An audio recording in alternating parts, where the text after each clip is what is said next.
Employees क्या हाल चाल। Welcome back learn with Numberdar. ठीक है, तो आज हम पढ़ेंगे चैप्टर 1 जो किसका है पोस्टल वॉल्यूम 5 का। इसके डायरेक्ट 7 क्वेश्चन आते हैं हमारे पेपर में। जो जीडीएस टू एमटीएस का पेपर होता है उसमें क्वेश्चन आएंगे इसके इन डेफिनेशन से 7 क्वेश्चन। एक क्वेश्चन 2 नंबर का, तो टोटल 14 नंबर। अगर आपके 50 को 100 क्वेश्चन में से 100 नंबर में से यानी कि 14% जो आपका पार्ट है वही नहीं डेफिनेशन से, ये 14 नंबर आपको सिलेक्शन दिलवा भी सकते हैं, आपको सिलेक्शन से बाहर भी कर सकते हैं, और आपको आरएमएस मिलती होगी। और ये 14 नंबर आपके कंट्रोल में है तो आपको आपका होम डिवीजन भी मिल सकता है। ठीक है, तो ये 14 नंबर बहुत इंपॉर्टेंट है। इसके अलावा जो हमारा पोस्टमैन का पेपर होता है उसके अंदर भी जो पहला पेपर होता है वो हमारा सेम होता है, तो 14 नंबर उसके अंदर। ठीक है, मैं आपको इतना आश्वासन देता हूं कि जिसने ये क्लास पूरी कर ली इस क्लास से बाहर कुछ नहीं जाएगा। 34 पेज हैं, जो 34 पेज के अंदर सारी राम कहानी हिंदी और इंग्लिश दोनों लैंग्वेज में आपको मिलेगी।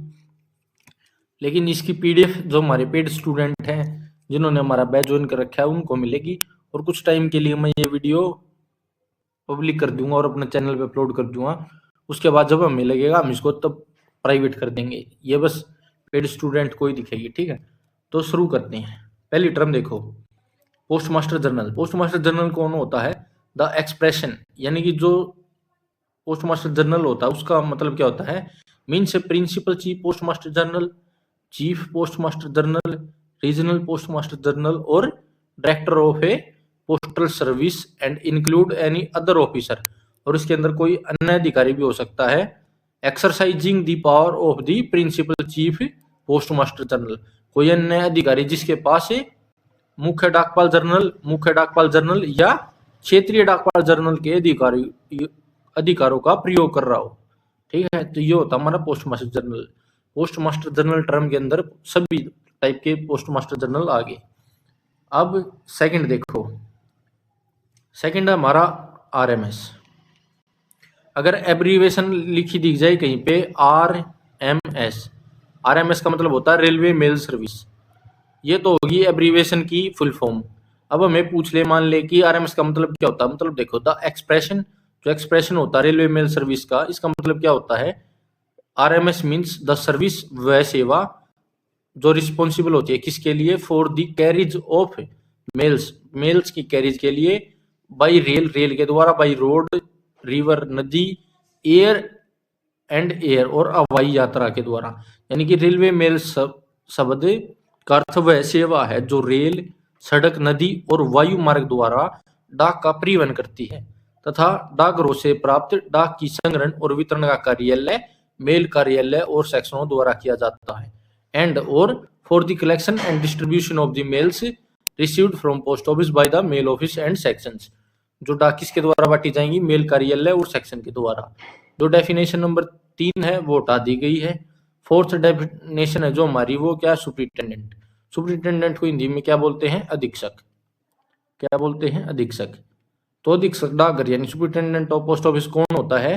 Superintendent of post office is the chief officer in charge of a postal division and superintendent of RMS is the officer holding a similar position of a RMS division। यानी कि superintendent अधीक्षक वह अधिकारी होता है जो डाक प्रभाग का अधिकारी होता है, और आरएमएस में वह अधीक्षक वह अधिकारी होता है जो आरएमएस में सेम पोजीशन होल्ड करता है।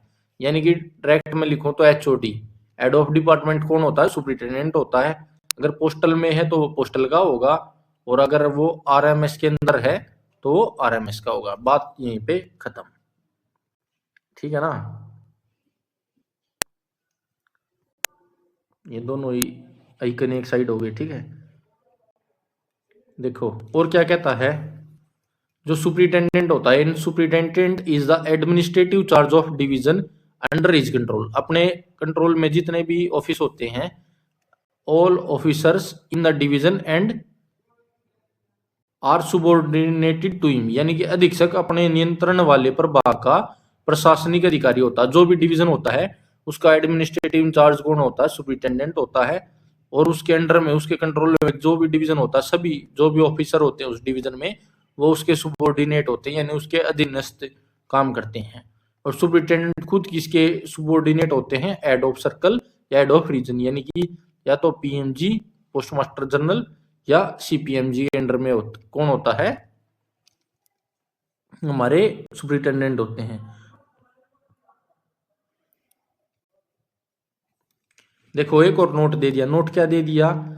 जो एक्सप्रेशन है, यानी कि जो टिप्पणी की गई सुपरिटेंडेंट वर्ड की इन दिस बुक, इस बुक में, उसका मतलब क्या होता है? Which book include superintendents and senior superintendent of postal and RMS division. इसके अंदर जो भी पोस्टल डिवीजन होते हैं और जो भी हमारे आरएमएस डिवीजन होते हैं, इन सब के जो सुपरिटेंडेंट और सीनियर सुपरिटेंडेंट वो इंक्लूड हो गए सुपरिटेंडेंट वर्ड में, अनलेस, जब तक it is clear from the context that only one of this classes is meant. यानी कि इस पुस्तक में अधीक्षक शब्द का उपयोग डाक और आरएमएस प्रभाग के अधीक्षकों तथा वरिष्ठ अधीक्षकों दोनों के लिए प्रयोग किया गया है, जब तक कि संदर्भ में स्पष्ट न हो कि इनमें से केवल किस एक का उल्लेख है। ठीक है।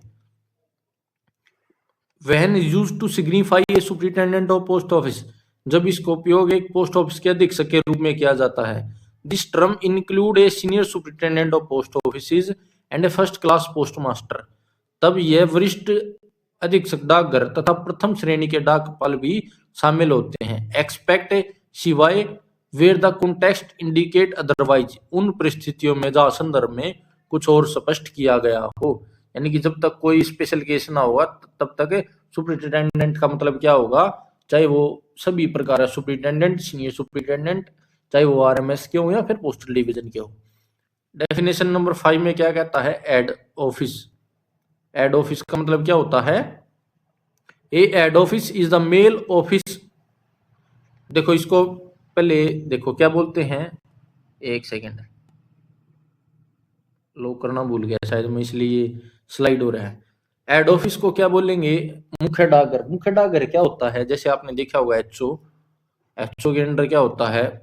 कुछ बीओ होते हैं, और एचओ के अंडर जितना भी एचओ की जुरिडिक्शन है सभी एसओ होते हैं। ठीक है। फिर उस एसओ के अंडर में भी कुछ बीओ होते हैं। तो जो बीओ, कुछ बीओ जो डायरेक्ट एचओ से कैसे मंगाते हैं, वो उनका क्या होता है? Account office. और इन बीओ का अकाउंट ऑफिस कौन होता है? एसओ, एओ अकाउंट ऑफिस। और जब ये एक एसओ में जमा हो गई ये, तो ये इस एसओ का अकाउंट ऑफिस कौन होगा? Head office. ठीक है। वही बात बताई गई है इन सभी लाइंस में। यानी कि हेड ऑफिस क्या होता है? Head office is the main office of a group of post office. Head office वह मुख्य कार्यालय है, कंसिस्टिंग ऑफ इटसेल्फ, जो कि खुद होता है, and A number of small office, और एक छोटी संख्या में कुछ और छोटे दफ्तर होते हैं, कोल्ड सब, जिनको की क्या बोला जाएगा? उप एंड ब्रांच मतलब शाखा ऑफिस, उप डाकघर और कुछ ब्रांच ऑफिस होते हैं, which have been placed under its accounts jurisdiction, जो कि इसके लेखा जांच के अंदर में आते हैं। यानी कि हेड ऑफिस वह मुख्य कार्यालय है जिसके अंतर्गत स्वयं के साथ कई छोटे छोटे कार्यालय, जिन्हें उप डाकघर और शाखा डाकघर कहा जाता आते हैं, जिनकी लेखा जांच का कार्य हेड ऑफिस द्वारा किया जाता है। यहां तक क्लियर? अब नेक्स्ट देखो, it is the main office of account for itself and for all the sub and branch office within the group, and the monetary transaction of the letter office are incorporated in its account.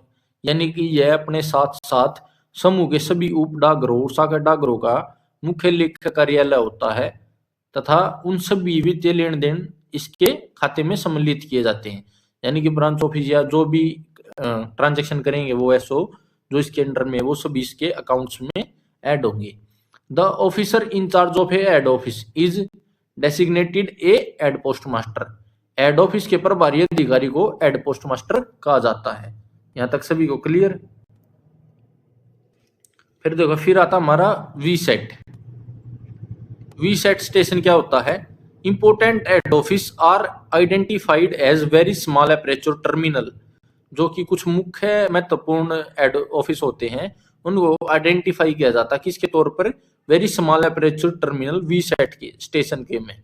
From this post office, इन डाकघरों से money order are transmitted using VSAT technology. इन डाकघरों से जो money order होते हैं उनको वीसेट टेक्नोलॉजी के द्वारा भेजा जाता है। Next, extended satellite money order, ये एसएमओ क्या होते हैं? दिस स्टेशन फंक्शन एज, जो स्टेशन होते हैं वो किसका काम करते हैं? As a extension. एक्सटेंशन क्या होता है? विस्तारित काउंटर, किसका? For booking and transmission of money order through VSAT station. यानी वीसेट स्टेशन तो वो हेड ऑफिस हो गए जो मनी ऑर्डर को क्या करेंगे? ट्रांसमिट करेंगे वीसेट टेक्नोलॉजी के द्वारा। और जो वीसेट स्टेशन होते हैं इनका जो एक्सटेंडेड काउंटर होता है उसको क्या बोलेंगे? Extended satellite money order, SMO. फिर आती है हमारी हाइब्रिड मेल सर्विस। नाम से ही पता चल रहा है कि हाइब्रिड होगी। तो हाइब्रिड क्या होती है? एक सेकेंड है,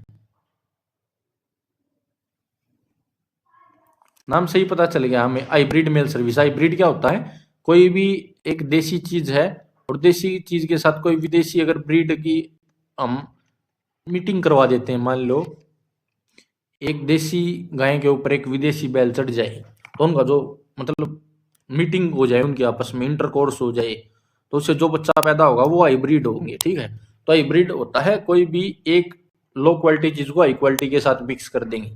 तो हाइब्रिड में देखो क्या है, हाइब्रिड मेल सेंटर क्या है? This involves electronic transmission of return material from one place to another using computer terminal connected through VSAT which can be delivered to one or more addressee at a receiving station। यानी कि इस सेवा में VSAT से जुड़े computer terminal का उपयोग करके लिखित सामग्री को एक स्थान से दूसरे तक इलेक्ट्रॉनिक रूप में भेजा जाता है, जिसे प्राप्त स्थान पर एक या अधिक प्राप्तकर्ताओं को वितरित किया जा सकता है। यानी कि हाइब्रिड में क्या हुआ, आपने कोई भी चीज रिटर्न फॉर्म में, आपकी रिटर्न फॉर्म को इलेक्ट्रॉनिक तरीके से भेज देंगे तो हाइब्रिड मेल स्टेशन हो गया वो। अब आता है हमारा जनरल पोस्ट ऑफिस, जिसको शॉर्ट फॉर्म में क्या बोलते हैं? जीपीओ। जनरल पोस्ट ऑफिस क्या होता है? The first class head office. देखो इसको सिंपली लैंग्वेज में बताऊं मैं, जो भी हेड ऑफ सर्कल है ना, हेड ऑफ सर्कल कहाँ बैठेंगे? हेडक्वार्टर्स में। तो जो हेडक्वार्टर्स के अंदर जो हेड ऑफिस होता है उसको जीपीओ बोला जाता है। और मान लो किसी शहर में 2 एचओ हैं, 2 एचओ, और उन दो में से जो भी एचओ हेडक्वार्टर के साथ अटैच होगा उसको जीपीओ बोला जाता है। अब देखो इसमें क्या बताया इसने? The first class head office, प्रथम श्रेणी का वह डाकघर जो situated at the headquarter of, situated at the headquarter यानी कि जो प्रमुख मुख्यालय में होगा, of the head of a circle, यानी हेड ऑफ सर्कल का जो हेडक्वार्टर होगा वहां पे जो प्रथम श्रेणी का डाकघर है, और where more than one such head office exit, और वह स्थान जहां पे ऐसे एक से ज्यादा हेड ऑफिस है, and one attach to the headquarters, और एक है जो वो हेडक्वार्टर के साथ अटैच है, is termed as general post office. यानी कि सर्कल के प्रमुख का मुख्यालय होता है, जिस सर्कल के प्रमुख का मुख्यालय होता है वहां स्थित प्रथम श्रेणी का हेड ऑफिस, यहाँ एक से अधिक हो, वह मुख्यालय से संबंधित है तो उसको, उस ऑफिस को जनरल पोस्ट ऑफिस कहा जाता है। सिंपल सी बात है, जहाँ पे हेडक्वार्टर होते हैं सर्कल का, वहां पे जो फर्स्ट क्लास हेड ऑफिस होता है उसको जीपीओ बोला जाता है। अब देखो क्या कहता है, नोट क्या है? क्लास ऑफ हेड ऑफिस, कितनी क्लास होती है हेड ऑफिस की? फर्स्ट क्लास हेड ऑफिस और सेकंड क्लास। जो फर्स्ट क्लास हेड ऑफिस होते हैं are under the control and supervision of a senior time scale officer who is called chief post master. यानी कि प्रथम श्रेणी हेड ऑफिस वरिष्ठ टाइम स्केल अधिकारी के नियंत्रण में होते हैं और जिन्हें चीफ पोस्ट मास्टर कहा जाता है। यहां तक बात क्लियर। सेकंड में देखो, second class head office are the under the control and supervision of a group B officer who reports to the senior superintendent of post office. यानी कि द्वितीय श्रेणी के जो हेड ऑफिस होते हैं वो ग्रुप बी अधिकारी के नियंत्रण में होते हैं, जो वरिष्ठ अधीक्षक डाकघर को रिपोर्ट करता है। इसके बाद आ गया एसओ। एसओ का सभी को पता होगा, सब ऑफिस क्या होते हैं? मतलब कि जो हेड ऑफिस के अंडर में सबऑर्डिनेट होते हैं और इनके अंडर में कुछ बीओ होते हैं, और जो बीओ का और खुद का अकाउंट ऑफिस होता है और हेड ऑफिस को रिपोर्ट करता है उसको बोलेंगे सब ऑफिस। और जो ऑफिसर इंचार्ज होते हैं सब ऑफिस के उनको क्या बोलेंगे? सब पोस्ट मास्टर यानी कि एसपीएम। Same TSO. टीएसओ क्या होता है? टाउन सब ऑफिस। मैं इतना जल्दी इसलिए करवा रहा हूँ क्योंकि ये टाइप ऑफ पोस्ट ऑफिस के अंदर जो पिछली क्लास करवाई है उनके अंदर ये डेफिनेशन कवर हो चुकी है। ये जो अभी मैं करवा रहा हूँ, ठीक है। टीएसओ क्या होता है, कोई एक ऐसा सब ऑफिस जो किसी टाउन में हो और उस टाउन के अंदर एचओ, मान लो जिस टाउन में एचओ है और एचओ के साथ कोई एक और सब ऑफिस है तो उसको बोलेंगे टीएसओ, टाउन सब ऑफिस। और अगर किसी शहर में एचओ है और एचओ के साथ कोई ब्रांच ऑफिस भी है तो उसको क्या बोलेंगे, TBO. TBO means town branch office. फिर आगे हमारा ब्रांच ऑफिस। ब्रांच ऑफिस को क्या बोलेंगे, branch office is the post office of lower status then a sub office. मतलब कि जो हमारा ब्रांच ऑफिस यानी बीओ होता है, एसओ से भी लो क्वालिटी का लोअर स्टेटस होता है, सभी को पता है। डायरेक्ट अकाउंट्स किसके साथ होते हैं, इसके direct account with head office और सब ऑफिस। ऊपर भी बताया था एसओ के अंडर कुछ बीओ होते हैं और एचओ के अंडर भी कुछ बीओ होते हैं, तो जो उनके डायरेक्ट अंडर में आते हैं वो उनका क्या होता है, account office. And its monetary transaction are incorporated in accounts of letter office. और जो इसकी मॉनेटरी ट्रांजेक्शन वो किसके अंडर में आती है, वो एचओ के अंडर में आती है। इसका लेटर का ऑफिस मतलब एचओ। तो ये हो गया ब्रांच ऑफिस। ब्रांच ऑफिस में से का हेड कौन होता है, ब्रांच पोस्ट मास्टर यानी कि बीपीएम। ये तो बताने की जरूरत है भी नहीं। इसमें से एक क्वेश्चन ज्यादा आता है, मैक्स मिनिमम कितने घंटे के लिए ओपन होता है बीओ, 4 घंटे के लिए। मैक्सिमम कितने घंटे के लिए होता है, 5 घंटे के लिए, ठीक है। फिर वही आ गया, branch office situated in town और its suburbs where there is also head office is termed as town branch office. मैंने बताया था TBO, town branch office. Town branch office क्या होता है, वह ब्रांच ऑफिस किसी शहर या उपनगर में स्थित हो जहाँ एक हेड ऑफिस भी हो, उसे टाउन ब्रांच ऑफिस कहते हैं। मान लो जिस शहर में एचओ है उसके अंदर जितने बाकी के एसओ, 2-3 एसओ और होते हैं तो वो होते हैं टीएसओ। अगर उस एचओ है उस शहर में और वहां पे कहीं पे बीओ भी है तो उस बीओ को बोलेंगे टीबीओ। बात खत्म। एक सेकंड, इसको थोड़ा सा ऊपर कर लेता हूं। हाँ, अब देखो इस स्लाइड के अंदर बड़े प्यारे प्यारे डेफिनेशन आएंगी। 9 यानी कि ट्रांजिट ऑफिस। ट्रांजिट ऑफिस क्या होता है, ये ध्यान से पढ़ने वाली चीज ये है। ट्रांजिट ऑफिस क्या होता है, एनी ऑफिस, कोई भी post office, any post office, कोई भी डाकघर, सिचुएटेड जो स्थित होता है on a line of through mail communication, यानी कि मेल संचार मार्ग पर स्थित होता है। विच रिसीव, जो कि रिसीव करता है। एंड सोर्ट्स बैग, क्या करता है, बैग को रिसीव करता है, बैग को, और सोर्ट्स करता है, क्या करता है, उनको छाटता है। Intended for office in advance without opening them is a transit office, जो उनकी छटाई करता है पहले ही लेकिन उनको खुलता नहीं। यानी कि कोई भी डाकघर जो मूल संचार मार्ग पर स्थित हो और आगे के कार्यालय के लिए भेजे जाने वाले थैलों को बिना खोले प्राप्त करके छाटता हो, उसे ट्रांजिट ऑफिस कहा जाता है। और जो बैग आपने खोले नहीं और आगे भेज दिए, यानी कि the bags forward onward unopened are termed forward bags, जो थैले बिना खोले आगे भेजे जाते हैं उनको क्या कहा जाता है, उनको कहा जाता है फॉरवर्ड बैग्स। ठीक है ना, ठीक है। तो जो बैग फॉरवर्ड कर दिए जाते हैं आगे बिना खोले उनको क्या कहा जाता है, forward bag.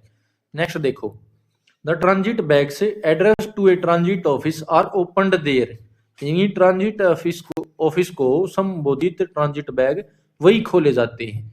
And forward bags contained in them are sent onward, और उसमें मौजूद फॉरवर्ड बैग को आगे भेज दिया जाता है। आइदर लूज और enclosed in other transit bag, चाहे खुले रूप में हो या अन्य ट्रांजिट बैग में बंद हो। The use of transit office is to reduce the number of loose bags, transit office का उद्देश्य है ढीले बैगों की संख्या को कम करना होता है। नेक्स्ट हमारा होता है टीएमओ। अब देखो क्या है, ट्रांजिट मेल ऑफिस। टीएमओ क्या होता है, a branch office of RMS, RMS की वह शाखा वेयर जहां closed bag are received and dispatch, जहां पर बंद बैग प्राप्त और प्रशेषित किए जाते हैं, बट लेकिन sorting of letters is not done is called a transit mail office, लेकिन पत्रों की छटाई नहीं होती उसे ट्रांजिट मेल ऑफिस कहा जाता है।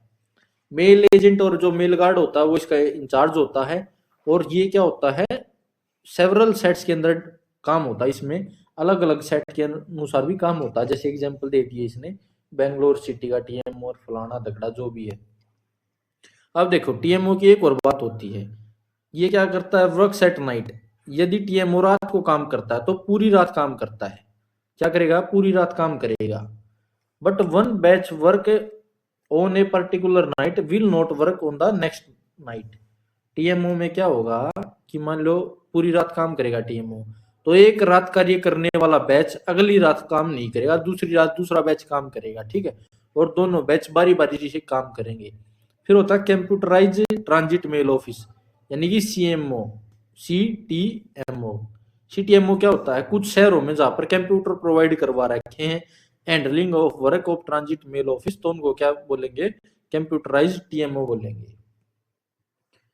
मैन हमारा क्या होता है टीएमओ और सॉर्टिंग ऑफिस। अब देखो सॉर्टिंग ऑफिस के बारे में कंप्लीट देखो क्या है। सॉर्टिंग ऑफिस क्या होता है, एन ऑफिस एक ऐसा office responsible for opening and sorting mail bag received by it and disposing of their content is termed as sorting office. यानी कि वह कार्यालय जिसके द्वारा प्राप्त सॉर्टिंग मेल बैग खोलने और उनकी सामग्री को निपटाने की जिम्मेदारी होती है उसे क्या कहते हैं, सॉर्टिंग ऑफिस कहते हैं। ये सॉर्टिंग ऑफिस में receive article of all kinds in sorting. जो सॉर्टिंग ऑफिस होता है में हर प्रकार के लेख छटाई के लिए प्राप्त होते हैं। इसका काम क्या होता है, यूज क्या होता है सॉर्टिंग ऑफिस का, to simplify the work of sorting, कम कर मतलब कि सॉर्टिंग के काम को आसान बनाना, रेड्यूस करना number of bag exchange between the post office, जो पोस्ट ऑफिस के बीच में बैग एक्सचेंज होंगे उनको कम करना, अगर बैग कम होंगे तो उनका वजन भी कम होगा। तो तीसरा पॉइंट क्या होंगे बीच का, जो रेड्यूस वेट, कम करना, ठीक है, वेट ऑटोमेटिकली कम हो जाएगा, अगर जब बैग ही कम जाएंगे तो वेट अपने आप ही कम हो जाएगा, ठीक है। 10वां क्या होता है, ऑटोमेटिक मेल प्रोसेसिंग सेंटर, इसको क्या बोलते हैं, एएमपीसी। कुछ महत्वपूर्ण शहरों में in important cities where mail traffic is high, जहां पर डाक का काम अधिक होता है, high speed sorting machine have been provided. तो क्या होता है, मशीन्स प्रोवाइड करवा रखे हैं सॉर्टिंग के लिए, उनको क्या बोला जाता है, ऑटोमेटिक मेल प्रोसेसिंग सेंटर। और ये कहाँ पे काम करता है, फिलहाल में मुंबई एंड चेन्नई के अंदर, ठीक है। कंप्यूटराइज रजिस्ट्रेशन सेंटर क्या होता है, the registration branch of mail office where the processing of registration work is done on computers is called computerized registration sorting center। यानी कि रजिस्ट्रेशन ब्रांच, मेल ब्रांच की रजिस्ट्रेशन शाखा जहां पर रजिस्ट्रेशन का काम होता है और वो काम कंप्यूटर की सहायता से होता है, तो उसको क्या बोलते हैं, कंप्यूटराइज रजिस्ट्रेशन सॉर्टिंग सेंटर।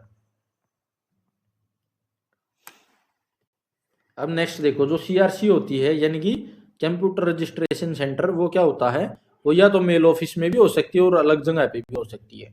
फिर आता हमारा सॉर्टिंग सब ऑफिस, जैसे एसओ देख लिए थे हमने पोस्टल के अंदर, वैसे ही क्या होता है हमारा सॉर्टिंग के अंदर भी एसओ होते हैं। ये कहाँ पे होते हैं, 2-3 लाइन के बीच में। देखो क्या कहता है, a sorting sub office is a sub office selected due to its position. जो सॉर्टिंग सब ऑफिस होता है वो क्यों होता है, किसकी वजह से सिलेक्ट किया जाता है, due to its position at और near the junction of several mail lines. तो इसको मेल मार्ग के संगम या उसके निकट स्थित होने के कारण चुना जाता है, ठीक है। To serve as a sorting office for article addressed to और received from offices on route passing through it, ताकि उन लेखों की छटाई की जा सके जो इसके मार्ग से गुजरने वाले डाकघरों से आते हैं या उन्हें वहां भेजा जाना चाहिए। It is authorise to receive article of all kind of sorting, सभी प्रकार के लेख छटाई के लिए अधिकृत है। जैसे सॉर्टिंग ऑफिस होता है, सॉर्टिंग ऑफिस की कई लाइन के बीच में जो ऐसा जंक्शन जहाँ पे 2-3 सॉर्टिंग ऑफिस मिक्स हो रहे हो तो उसको बोल देंगे सॉर्टिंग सब ऑफिस, ठीक है। फिर आता है nodal post office. Nodal post office क्या होता है, एंड इन इंपोर्टेंट सिटीज, कुछ महत्वपूर्ण शहरों में और कस्बों में, some post office are authorised to receive letter from neighbouring post office and sort the mail as per sorting diagram given by the RMS superintendent। महत्वपूर्ण शहरों और कस्बों में कुछ डाकघरों को पड़ोसी डाकघरों से प्राप्त पत्र प्राप्त करने और आरएमएस अधीक्षक द्वारा दिए गए सोर्टिंग डायग्राम के अनुसार उनकी छटाई करने की अनुमति दी जाती है, तो उनको बोला जाता है नोडल पोस्ट ऑफिस। इसका काम क्या होता है नोडल पोस्ट ऑफिस का, जो कि पीक आवर्स होते हैं प्रेशर के लोकल सॉर्टिंग ऑफिस में, उनको कम करना। जैसे सॉर्टिंग ऑफिस हो गए, उनकी लाइन है जो बीच में, उसमें सॉर्टिंग सब ऑफिस बना देंगे, लेकिन अगर फिर भी काम ज्यादा हो तो एक और नोडल पोस्ट ऑफिस बना देंगे जिसके अंदर क्या है जो अपने आसपास के डाकघर होगी डाक को छाट देगा, जिसके कारण क्या होगा, जो सॉर्टिंग ऑफिस है उसके ऊपर जो लोड है वो कम हो जाएगा कुछ, तो उसको बोलते हैं नोडल पोस्ट ऑफिस। फिर आता है सेंट्रल बैगिंग यूनिट या केंद्रीय बैगिंग यूनिट। ये क्या होती है, this unit is the branch of RMS office, RMS की ब्रांच होती है। और bundle prepaid by post office mail groups are grouped air and enclose in direct bag. यहाँ पर डाकघर और मेल कार्यालय द्वारा तैयार किए गए बंडलों को समूहबद्ध किया जाता है और सीधे बैग में रख दिया जाता है। नीचे वाली चीज जो है ये आपको पढ़ने की जरूरत नहीं है। फिर आता है डायरेक्ट हमारा आरएलओ। आरएलओ क्या होता है, रिटर्न लेटर ऑफिस। आरएलओ कहाँ पे होता है, डिस्ट्रिक्ट हेडक्वार्टर में होता है।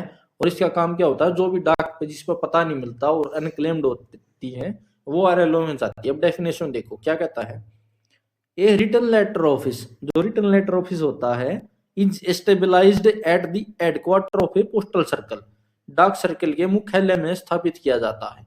एंड और deals with unclaimed and refused article, और ये अनदावा यानी जिनका दावा नहीं किया गया और अस्वीकृत लेखों और बिना पत्ते के लेखों का निपटारा करता है। Refused article as well as article without addressee और विद अनडिसिफरेबल और इनकम्प्लीट एड्रेस, यानी अगर कोई पता नहीं मिलता किसी डाक का तो उसको क्या करते हैं, मान लो ए ने कोई डाक बी को भेजी और बी का पता पूरा नहीं है तो ए को रिटर्न हो जाएगी, लेकिन ए का भी पता अगर पूरा नहीं है तो फिर वो डाक आरएलओ में जाएगी। ठीक है, नोट आरएलओ इज द एब्रीविएशन, जो आरएलओ का उपयोग रिटर्न लेटर ऑफिस के संक्षिप्त रूप में किया जाता है। RLO means return letter office. Next देखो हमारा क्या है, ट्रांसक्रिप्शन सेंटर। ट्रांसक्रिप्शन का मतलब क्या होता है, एक चीज को दूसरी चीज में बदलना। जैसे स्टेनो की ट्रांसक्रिप्शन होती है हमारी, तो सेम ट्रांसक्रिप्शन सेंटर में क्या होगा, a transcription centre is a cell, वो एक ऐसी सेल होती है transcription centre, stabilised in sorting office, जो कि सॉर्टिंग ऑफिस में स्थित होती है। Usually at a circle headquarter, आमतौर पर सर्कल मुख्यालय में होती है। और any other convenient sorting office, और किसी अन्य उपयुक्त सॉर्टिंग ऑफिस में होती है।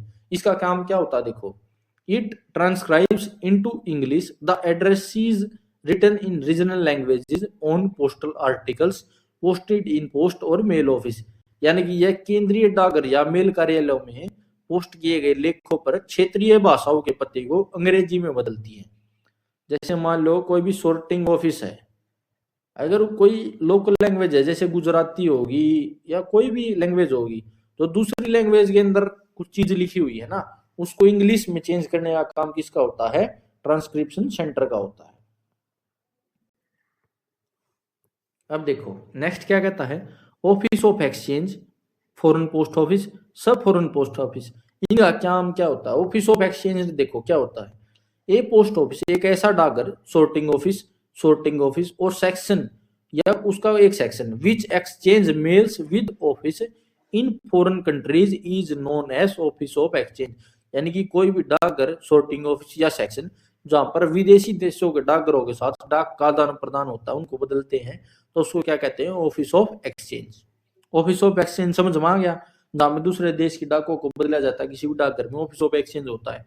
फिर होता है हमारा foreign post office, it is called the dispatching office of exchange for mails it prepare and send to an office of exchange in another country, जब यह किसी अन्य देश को एक्सचेंज कार्यालय को भेजे जाने वाले मेल को तैयार करता है तो इसे डिस्पैचिंग ऑफिस ऑफ एक्सचेंज कहा जाता है। यानी कि अगर भेजन खातर मेल तैयार कर दी तो उसको क्या बोलेंगे, डिस्पैचिंग ऑफिस। अगर रिसीव कराएगा तो उसको क्या बोलेंगे, receiving office of exchange. Office of exchange का मैटर यहीं पे हो गया खत्म। ठीक है, इसके बाद outward office of exchange, inward office of exchange. Outward मतलब कि जो बाहर भेजेंगे, इनवर्ड जो अंदर आएंगे, ये भी यहीं पे हो गया खत्म। अब नेक्स्ट देखो, नेक्स्ट क्या था हमारा, office of exchange of transit, यानी कि an office of exchange on the border, Bharat की सीमा पर स्थित वह एक्सचेंज कार्यालय which only receive bag and dispatch closed bags addressed to और received from the other office of exchange in India is known as office of exchange, यानी कि भारत की सीमा पर स्थित वह एक्सचेंज कार्यालय जो केवल बंद बैग प्राप्त करता है और भारतीय अन्य एक्सचेंज कार्यालयों से प्राप्त बंद बैगों को भेजता, तो उसको ट्रांजिट एक्सचेंज कहते हैं। यानी कि यहाँ पे शॉर्टिंग नहीं होती और बैग को खोला नहीं जाता, ना बैग बनाए जाते, बंद बैग देगा और लेगा, तो बीच में ट्रांजिट का काम करेगा, तो इसको बोलेंगे office of exchange of transit. ठीक है। Such an office will not close bag for foreign countries और ओपन इनवर्ड फॉरेन बैग्स, यानी कि ऐसे कार्यालय विदेशी देशों के लिए बैग बंद नहीं करते और ना विदेशी देशों से बैग जो प्राप्त होते हैं उनको खोलते हैं। Its function is only to exchange mails with the carrier और with the officials of a foreign administration. इसका कार्यालय केवल कैरियर जो वाहन होते हैं उससे डाक लेना, या विदेशी प्रशासन का कोई अधिकारी है उसके साथ डाक का आदान प्रदान करना होता, बस यही काम होता है इनका, ना खोलना होता ना बंद करना होता। अब देखो ये बड़ा अच्छा क्वेश्चन है, 1 मिनट में इसको पोज कर देता हूं। अब देखो क्या कहता है फॉरेन पोस्ट ऑफिस। तो फॉरेन पोस्ट ऑफिस क्या होते हैं, ध्यान से देखेंगे। A foreign post office is an office of exchange in which work of assessment of custom duty on foreign mail is also carried out. यानी कि फॉरेन पोस्ट ऑफिस वो होते हैं जहां पर जो कि दूसरे देश से डाक आती है उनके ऊपर कस्टम ड्यूटी ली जाती है। नेक्स्ट क्या कहता है, ऑल्थो जबकि mails may be intercepted and article not suspected to contain anything dutiable released, यानी यद्यपि कई एक्सचेंज कार्यालयों में मेल को रोका जा सकता है और जिन लेखों में कुछ शुल्क योग्य न होने की संभावना है उन्हें छोड़ दिया जाता है। In many exchange office the work of actual assessment of duty is done only in foreign post office, परंतु वास्तविक कस्टम आकलन का कार्य केवल फॉरेन पोस्ट ऑफिस में किया जाता है। यानी फॉरेन पोस्ट ऑफिस में क्या होगा, दूसरे देश से जो भी डाक आ रही है उनका असेसमेंट होगा, यानी उनके अंदर कोई ऐसा सामान तो नहीं है जिसके ऊपर कस्टम ड्यूटी लगेगी। ठीक है।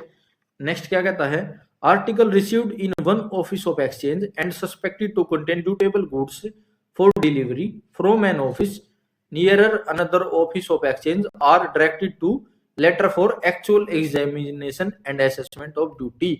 एक एक्सचेंज कार्यालय में प्राप्त लेख यदि शुल्क योग्य वस्तु होने के संदेह में या वितरण में कोई अन्य एक्सचेंज है तो उनको फॉरेन पोस्ट ऑफिस में भेजा जाएगा अगर किसी दूसरे एक्सचेंज में भी कोई डाक मिलेगी, क्योंकि असेसमेंट का काम कौन करेगा, असेसमेंट का काम बस फॉरेन पोस्ट ऑफिस ही करेंगे। ठीक है। नेक्स्ट देखो क्या कहता है, नेक्स्ट में इस फिर से वो प्रॉब्लम होने लगी, ये तो देखो ऑप्शन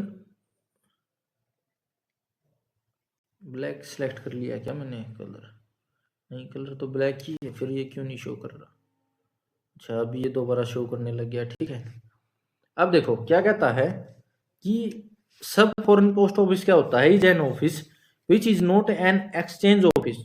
जो सब फॉरेन पोस्ट ऑफिस होता है वो क्या होता है, एक्सचेंज ऑफिस नहीं होता, but in which work of custom examination assessments and accounting of custom duty is carried out.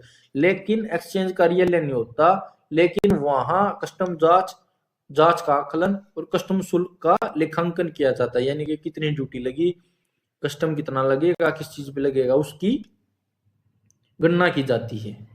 और ऐसे फॉरेन पोस्ट ऑफिस में किस लिए ओपन किए जाते हैं, such foreign post office are open mainly for the convenience of sender and addressees, यानी कि जो भेजने वाला है और जो प्राप्त करने वाला है उनकी सुविधा के लिए खोले जाते हैं, जो क्या कर सकते हैं, वो जो अपने रिक्वायर्ड डॉक्यूमेंट्स होते हैं उनको देकर अपने डाक को रिलीज करवा सकते हैं और डिस्पैच ऑफ फॉरेन आर्टिकल, और जो विदेशी डाक है उनको अपनी को भिजवा सकते हैं। फिर आता हमारा ट्रांजिट सेक्शन। ट्रांजिट सेक्शन का मतलब देखो क्या होता है, 1 मिनट में इसको ऊपर स्लाइड कर देता हूं। Transit sections are travelling office of the railway mail service working on railway और रिवर स्टीमर्स लाइन, यानी कि जो ट्रांजिट सेक्शन होते हैं वो रेलवे मेल सर्विस की चलित कार्यालय हैं जो रेलवे या नदी मार्ग पर कार्य करते हैं। यानी कि जो डाक का डब्बा या फिर कोई स्टीमर है जो डाक को एक जगह से दूसरी जगह से लेकर जा रहा है उनको ट्रांजिट सेक्शन बोलते हैं।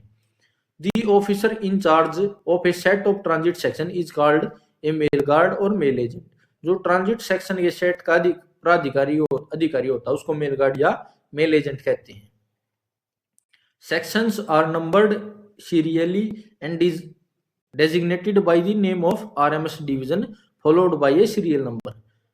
सेक्शन को क्रमांकित किया जाता है और आरएमएस डिवीजन के नाम के साथ सीरियल नंबर जोड़कर दिखाया जाता है। यानी उनकी पहचान कैसे होती है, आरएमएस का नाम लिखकर उसके ऊपर एक अलग से सीरियल नंबर लगा देंगे। ठीक है ना। वीडियो हमारी चल रही है या नहीं, मैं एक बार ये देख लेता हूँ। हाँ भाई चल रही है रिकॉर्डिंग प्रॉपर। अब देखो definition number 15, mail office. Mail office क्या होता है? Mail office are a stationary office of railway mail service and are of two kind, sorting mail office and transit mail office. Mail office railway में दो type के होते हैं, sorting mail office और transit mail office. The principal difference, जो कि मुख्य अंतर होता है, that sorting mail office handle the content of mail bags addressed to them as well as closed forward bag, where transit mail office handle only closed bag। इनका मुख्य अंतर क्या होता है कि sorting ऑफिस होता है उन बैगों की सामग्री को संभालता है जो उनके नाम पर खोले जाते हैं तथा बैग फॉरवर्डों को भी संभालता है, जबकि ट्रांजिट मेल ऑफिस केवल बंद बैग को संभालता है। ठीक है। The officer in charge of set of a sorting mail office is called a head sorting assistant and of a transit mail office is mail agent। जो ट्रांजिट मेल ऑफिस होता है उसका हेड कौन होता है? उसका हेड होता है मेल एजेंट। और जो सॉर्टिंग मेल ऑफिस होता है उसका हेड कौन होता है? Head sorting assistant. ठीक है, समझ में आ गई। देखो कॉर्पोरेट मेल ऑफिस और बल्क मेल सेंटर क्या होते हैं? सीएमओ। ये कहाँ पे? बड़े शहरों में खोले जाते हैं कॉर्पोरेट मेल को बढ़ाने के लिए।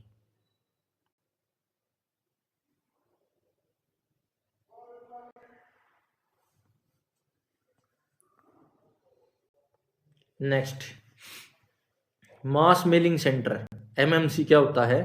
मास mailing centres are started in bigger cities to help customers who regularly post a large number of letters।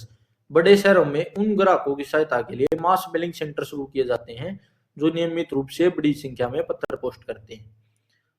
The centres receives loose artic letters, यह केंद्र ग्राहकों से ढीले पत्र, सर्कुलर, परिपत्र and blank envelope separately and helps in writing address, inserting letter circulars into envelope and if needed affixing the postal stamp और franking. यानी कि यह ग्राहकों से ढीले पत्र, सर्कुलर और खाली लिफाफे अलग अलग प्राप्त करता है तथा पत्ते लिखने, पत्र परिपत्र लिफाफों को रखने और आवश्यक होने पर डाक टिकट लगाने, फ्रैंकलिंग करने में मदद करता है। फॉर दिस वर्क, इस कार्य के लिए एमएमसी में higher college student, housewife, pensioner etcetera on hourly payment. और इस कार्य के लिए एमएमसी प्रति घंटे के आधार पर कॉलेज छात्र, गृहिणियों, पेंशनर आदियों की सेवा ले सकता है। और क्या है इसके अलावा कि जो customers have to pay extra charges decided by the department in addition to normal postage to meet this expenditure. और जो ये खर्चा होगा जो हायर करने का, उसको पूरा करने के लिए डिपार्टमेंट क्या करेगा? इन कस्टमरों से एक्स्ट्रा चार्ज करेगा। नेक्स्ट हमारी डेफिनेशन है 15C, press sorting office, PSO. PSO क्या होता है? देखो, the sorting office located inside the premises of A news paper office. यह सॉर्टिंग कार्यालय अखबार के परिसर में स्थित होता है तो उसको क्या बोलते हैं? Press sorting office. All the expenses, जो भी कार्यालय के वेतन होते हैं, wages are and required stationery are borne by the newspaper publisher. कार्यालय के वेतन और आवश्यक स्टेशनरी का पूरा खर्च अखबार के प्रशासक द्वारा वहन किया जाता है। The office work according to the dispatch timing of the newspaper and closes direct letter bags for concern post office और sorting office through regular local sorting office. यानी कि यह कार्यालय अखबार के प्रशासन समय के अनुसार कार्य करता है और संबंधित डाकघर सॉर्टिंग कार्यालय के सीधे लेटर बैग तैयार करता है जिन्हें स्थानीय नियमित सॉर्टिंग कार्यालयों के माध्यम से बेचा जाता है। ठीक है। Next, mail office at railway station are named after the station followed by RMS, while this note at station are named sorting office, is Delhi RMS, Hindustan timing press sorting office, यानी कि रेलवे स्टेशन पर स्थित mail कार्यालय station के नाम के बाद RMS लिख कर दर्शाए जाते हैं, जबकि स्टेशन पर न स्थित सॉर्टिंग ऑफिस कहलाते हैं। जैसे दिल्ली RMS हिंदुस्तान टाइम्स है, तो वो क्या है, दिल्ली RMS के रेलवे स्टेशन पे है। नेक्स्ट हमारा क्या है, नेक्स्ट हमारा देखेंगे क्या है, रिकॉर्ड ऑफिस। रिकॉर्ड ऑफिस क्या होता है, रिकॉर्ड ऑफिस फिर से अप डाउन हो गया क्या, ये तो भाई कई बार पेन टैब फ्री हो जाता है, तो ये ऐसे ही करता है। फिर देखो, a record office is the stationery office of RMS। जो रिकॉर्ड ऑफिस होता है वो एक स्थिर ऑफिस होता है, वेयर जहां पर work paper of attached sections are prepared, जहां पर जो अन्य सेक्शन उसके साथ अटैच होते हैं, इन सेक्शंस का क्या किया जाता है, इनका पेपर वर्क प्रीपेड किया जाता है, चेक किया जाता है, रिकॉर्ड किया जाता है। And forms where form bag and stationery are supplied, यानी रिकॉर्ड ऑफिस रेलवे मेल सेवा का स्थिर कार्यालय है, जहां संलग्न सेक्शनों के कार्य पत्र तैयार, जांच और अभिलेखित किए जाते हैं, तथा जहां से उन सेक्शनों हेतु फॉर्म, बैग और स्टेशनरी उपलब्ध की जाती है। The in charge of a record office is called a record officer. तो जो रिकॉर्ड ऑफिस का हेड होता है उसको क्या बोला जाता है, रिकॉर्ड ऑफिसर। फिर होता है हमारा head record office. Head record office क्या होता है, this is a stationary office located at the RMS division headquarter, यानी जो डिवीजन RMS के डिवीजन हेडक्वार्टर में होता है उसको क्या बोला जाता है, head record office. In addition to normal duties, सामान्य कार्यों के अतिरिक्त इट प्रीपेड सैलरी एंड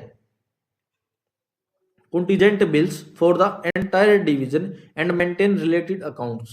इसके अलावा ये क्या करता है, पूरे डिवीजन के वेतन और आकस्मिक बिल तैयार करता है तथा संबंधित लेखांकन रखता है और उनका रिकॉर्ड रखता है। And in charge of this office is called head record officer. जो रिकॉर्ड ऑफिस एड होता है उसको क्या बोलता है, रिकॉर्ड ऑफिसर, और एड रिकॉर्ड ऑफिस के एड को head record officer.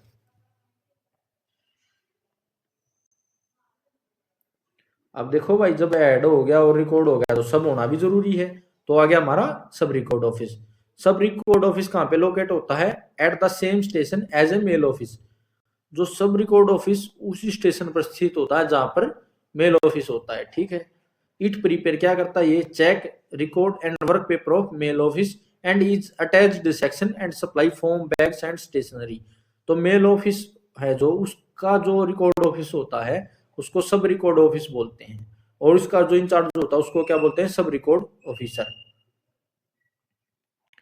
A sub record officer may also work as a head sorting assistant, sub sorting assistant और mail agent. Sub record head sorting assistant, sub sorting assistant या mail agent के रूप में भी कार्य कर सकता है। फिर आता है हमारा बैक ऑफिस और यूनिट बैक ऑफिस। तो बैक ऑफिस क्या होता है, तो avoid unnecessary movements of bag, बैगों की अनावश्यक आवाजाही को रोकने के लिए a new bag accounting system has been introduced by classifying post office RMS office into back office. तो अनावश्यक आवाजाही रोकने के लिए पोस्ट ऑफिस RMS कार्यालय को बैक ऑफिस के रूप में वर्गीकृत कर बैग लेखांकन नई प्रणाली लागू की है। तो यूनिट बैक ऑफिस क्या होता है, एवरी पोस्ट ऑफिस, प्रत्येक एक्सपेक्ट ब्रांच ऑफिस और EDSO क्या होता है, extra departmental sub office, and EDSO, इनको छोड़कर प्रत्येक पोस्ट ऑफिस को यूनिट बैक ऑफिस माना जाता है। Every post office expect branch post office BO and EDSO means extra departmental sub office is identified as a unit back office, इनको unit back office माना जाता है।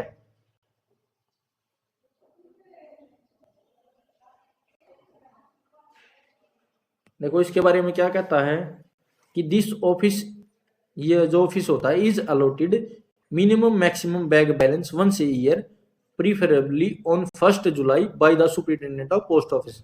इस कार्यालय को वर्ष में एक बार अधिमानित लगभग 1 जुलाई को डाक अधीक्षक द्वारा न्यूनतम और अधिकतम बैग बैलेंस निर्धारित किया जाता है कि कितने बैग जाएंगे कितने आएंगे वो चीज, ठीक है।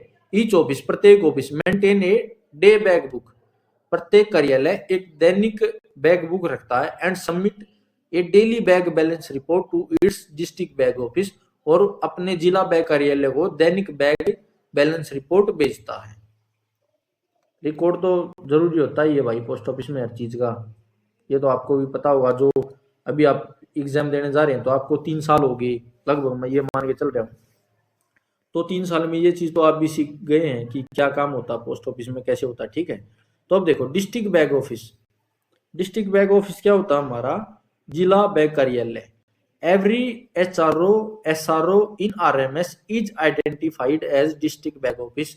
आरएमएस में प्रत्येक एसआरओ को जिला बैग कार्यालय माना जाता है, ठीक है।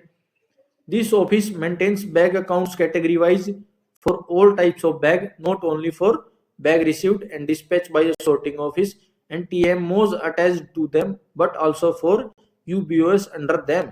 यह कार्यालय सभी प्रकार के लेखों की श्रेणीवार लेखा जोखा रखता है, उन पर सिर्फ उन बैगों को नहीं जोड़ता जो sorting ऑफिस और TMO द्वारा प्राप्त या भेजे जाते हैं, बल्कि उसके अंतर्गत आने वाले UBO को भी क्या मानता है, जोड़ता है। इन एक्सेप्शनल केस, कुछ एक्सेप्शन केसों में head post office can also function as DFO, head post office भी डीएफओ के रूप में काम कर सकता है डिस्ट्रिक्ट बैग ऑफिस के। फिर सर्कल बैग ऑफिस क्या होगा, डिस्ट्रिक्ट है तो सर्कल भी आएगा, तो सर्कल बैग ऑफिस देखो क्या होगा, the postal stores depot located at headquarter of postal circle is identified as circle bag office. डाक परिमंडल मुख्यालय पर स्थित पोस्टल स्टोर्स डिपोट को सर्कल बैग कार्यालय के रूप में चिन्हित किया जाता है। This office inspect DBOs and UBOs and verify their balance. यह कार्यालय डीबीओ यानी डिस्ट्रिक्ट बैग ऑफिस और यूबीओ यानी कि जो हमारे यूबीओ होते हैं उनकी जांच करता है और उनके बैलेंस की पुष्टि करता है। इट ऑल्सो रिस्पॉन्सिबल, किसके लिए रिस्पॉन्सिबल होता है, for procurement, distribution, repair and auction of bags, यानी बैगों की खरीद, वितरण, मरम्मत और नीलामी के लिए। यानी कि आरएमएस में जो बैग आते हैं उनकी नीलामी कौन करता है, हमारा सीबीओ। अब देखो सीबीओ में क्या होता है, D section of postal directorate function है सेंट्रल बैग ऑफिस। डाक निदेशालय का जो डी सेक्शन होता है वो केंद्रीय बैग कार्यालय के रूप में काम करता है। It does not handle any bags directly, यह सीधे तौर से कोई बैग हैंडल नहीं करता, but deals only with correspondence related to procurement and distribution of bag, बल्कि केवल बैगों की खरीद और वितरण से संबंधित पत्राचार का काम करता है, यानी ऑफिशियल काम होता है यहाँ पे, बस यहाँ पे कोई वो नहीं होगा। Where the term record office and record officer are used, they include head and sub record office and head and sub record clerk unless otherwise specified. जैसे सुपरिटेंडेंट टर्म के अंदर सभी सुपरिटेंडेंट थे, वैसे रिकॉर्ड ऑफिस और record officer के under में head और सब रिकॉर्ड ऑफिस इंक्लूड होंगे, और जो इसके अंदर में काम करने वाले क्लर्क हैं वो भी इंक्लूड होंगे, अनदर जब तक कि स्पेसिफाई नहीं किया जाता कि कौन क्या है। फिर एक होता है हमारा पोस्टल असिस्टेंट और एक होता है सोर्टिंग असिस्टेंट। सोर्टिंग असिस्टेंट कौन होता है, the term sorting assistant refers to all official in RMS expect supervising officer, mail guard and class 4 servant. Sorting assistant शब्द आरएमएस के उन सभी कर्मचारियों के लिए प्रयोग किया जाता है जो सुपरविजन ऑफिसर नहीं है, मेल गार्ड और क्लास 4 के जो कर्मचारी उनको छोड़कर। सब्सिडरी सोर्टिंग असिस्टेंट, सहायक सोर्टिंग असिस्टेंट कौन होता है, a sorting assistant who work with a sorting office for only part of its working hours to assist when work is heavy is called a subsidiary sorting assistant. वह sorting assistant है जो sorting office के कार्य घंटे के एक हिस्से में कार्य की अधिकता होने के पर सहायता के लिए लगाया जाता है, तो उसको क्या बोलते हैं, सब्सिडरी सोर्टिंग असिस्टेंट। यानी काम अगर बहुत ज्यादा है और डेपुटेशन पे कोई बुला लिया तो उस डेपुटेशन वाले को क्या बोलेंगे, सब्सिडरी सोर्टिंग स्टेशन ऑफिसर। अब इसके अलावा हमारा क्या होता है, एक आता हमारा सेट ऑफ सेक्शन। क्या है, सेक्शन का सेट। सेट ऑफ सेक्शन क्या होता है, देखो, the establishment of RMS sorting assistant who work together throughout the beat of the same section in both direction is called set of section।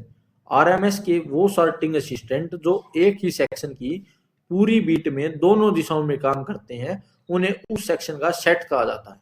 Section set क्या होता है? जैसे मान लो दो आदमी काम कर रही हैं एक सेक्शन में, और ये सेक्शन फॉर एग्जांपल रोहतक को देखता है, Rohtak NSH national sorting hub की डाक देखेगा, तो रोहतक NSH की जो डाक है, रोहतक NSH की डाक में जो डाक रोहतक NSH आएंगी और वहां से वहां पे जाएंगी, इन दोनों को देखेगा। तो उसके अंदर मान लो दो आदमी थे, ये दोनों मिलकर क्या करेंगे? एक सेट बना देंगे। किसी की कोई दिक्कत परेशानी यहाँ पे नहीं होनी चाहिए। और इसके अलावा ये भी दे दिया इन्होंने कि जो सेट्स होते हैं वो नंबर्ड होते हैं serially and designated by serial number precedes by the section name, यानी सेट को क्रमांक संख्या के साथ क्रमवार संख्या दी जाती है और उससे पहले सेक्शन का नाम लिखा जाता है। जैसे फॉर एग्जांपल स्लैश नहीं है, ये आइपन बोलते हैं इसको, आइपन 26 स्लैश सेट नंबर 4 है। तो इसका मतलब क्या होगा? Fourth set of A two section, यानी कि ए बाई ए आइपन 26 है, ये सेक्शन का नेम हो गया। अब स्लैश लगाकर सेट 4 लिख दिया, तो ये चौथा सेट है कौन से सेक्शन का? इस सेक्शन का। ठीक है।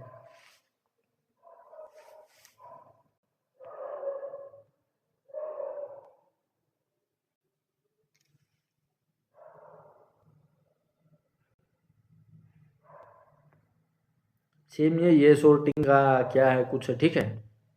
इसके अंदर कोई मेन डेफिनेशन नहीं थी। अब मेन डेफिनेशन देखो, वो समझने के लिए दी हुई थी चीजें। जिसको ये कंप्लीट देखनी है PDF, वो हमारा बैच ज्वाइन कर सकता है। बैच में जो भी पेड स्टूडेंट है उनको ये PDF मिलती है, आप उनसे रिव्यू भी ले सकते हैं। अब सेकंड 22 टर्म देखो, ट्रिप क्या होती है? जर्नी बोल दिया मैंने इसको। A journey performed by a set of a section on duty from one end of its beat to another is called a trip, यानी सेक्शन का कोई सेट अपनी बीट के एक छोर से दूसरे छोर तक ड्यूटी पर जो यात्रा करता है उसे ट्रिप कहा जाता है। The journey from headquarter to out station is the out trip and journey back to headquarter is in trip, यानी कि हेडक्वार्टर का बाहर जाओगा तो आउट ट्रिप बोला जाएगा और हेडक्वार्टर की तरफ आएगा तो उसको इन ट्रिप बोला जाएगा।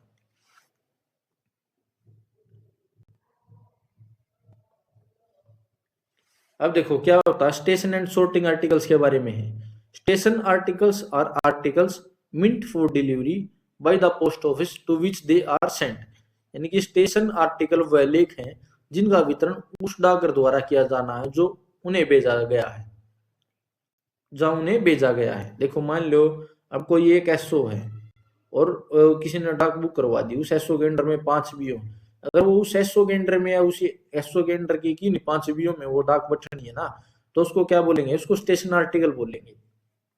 आगे समझ में? अब देखो नेक्स्ट, अनपेड और insufficiently paid letters mail intend for delivery from sub post office और branch post office when sent to head office और sub office is treated as station article for that office, यदि किसी डाकघर, उप डाकघर या शाखा डाकघर से वितरण हेतु अप्रमाणित या कम भुगतान किए गए पत्र हेड ऑफिस या सब ऑफिस को भेजे जाते हैं तो हेड ऑफिस सब ऑफिस स्टेशन आर्टिकल माने जाते हैं। Sorting articles are those which must be sorted by the post office or mail office to which they are sent and then forward to their final destination on another sorting office. Sorting article वह लेख होते हैं जिनको post office या mail office में भेजा गया है, जहां पर सॉर्ट किया गया और फिर दूसरे मेल ऑफिस में भेज दिया गया। देखो स्टेशन आर्टिकल कौन से? तो या तो सेम पोस्ट ऑफिस में जिन्हें भेजे उनमें डिलीवरी होगी, या फिर वो अनपेड हैं जिनके ऊपर पोस्टेज ड्यूटी पे नहीं की, या फिर इनसफिशिएंट पेड है, आधे अधूरे पेड है, तो उनको बोला जाएगा स्टेशन। और जो सॉर्ट करके आगे भेजे जाएंगे उनको बोलेंगे सॉर्टिकल आर्टिकल। यहाँ तक बात खत्म। अब आ जाता है हमारा लेबल बंडल। ठीक है, क्या था हमारा labelled bundle.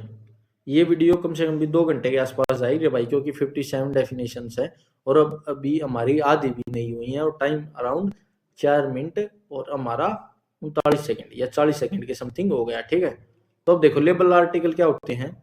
A labelled bundle is tied bundle of faced unregistered letter mail with a check slip on top, यानी कि लेबल बंडल अपंजीकृत पत्रों का एक बंधा हुआ बंडल होता है। लेबल बंडल क्या होता है? एक बंडल टाइड किया जाता है अनरजिस्टर्ड मेल्स का, जिसके ऊपर एक चेक स्लिप लगाई जाती है, एक चेक स्लिप ऑन टॉप, ठीक है। It is treated as a single article in sorting and opened only by the office और section to which it is addressed, और इससे सॉर्टिंग में इस एक ही लेख माना जाता है सॉर्टिंग करते टाइम, और केवल वही कार्यालय या सेक्शन इसे खोल सकता है जिसके नाम पर यह संबोधित है, जहां पे भेजा जाता है। और लेबल आर्टिकल भी कितने टाइप के होते हैं? 2 टाइप के। कितने टाइप के होते हैं? 2 टाइप के। कौन कौन से? स्टेशन बंडल और सॉर्टिंग बंडल। स्टेशन बंडल कौन से होते हैं? देखो, the station bundle contains unregistered station articles. Station bundle में स्टेशन के लिए अपंजीकृत लेख होते हैं। It may be paid bundle और an unpaid bundle by unpaid article, या ये तो पेड आर्टिकल केवल भुगतान किए गए लेख होते हैं, या अनपेड आर्टिकल होते हैं, ठीक है। Station bundles are normally prepaid when the number of paid और unpaid article for an office exist 14, जब किसी कार्यालय के लिए भुगतान किए गए वैतनिक लेखों की संख्या 14 से अधिक हो जाती है, तब स्टेशन बंडल तैयार किया जाता है।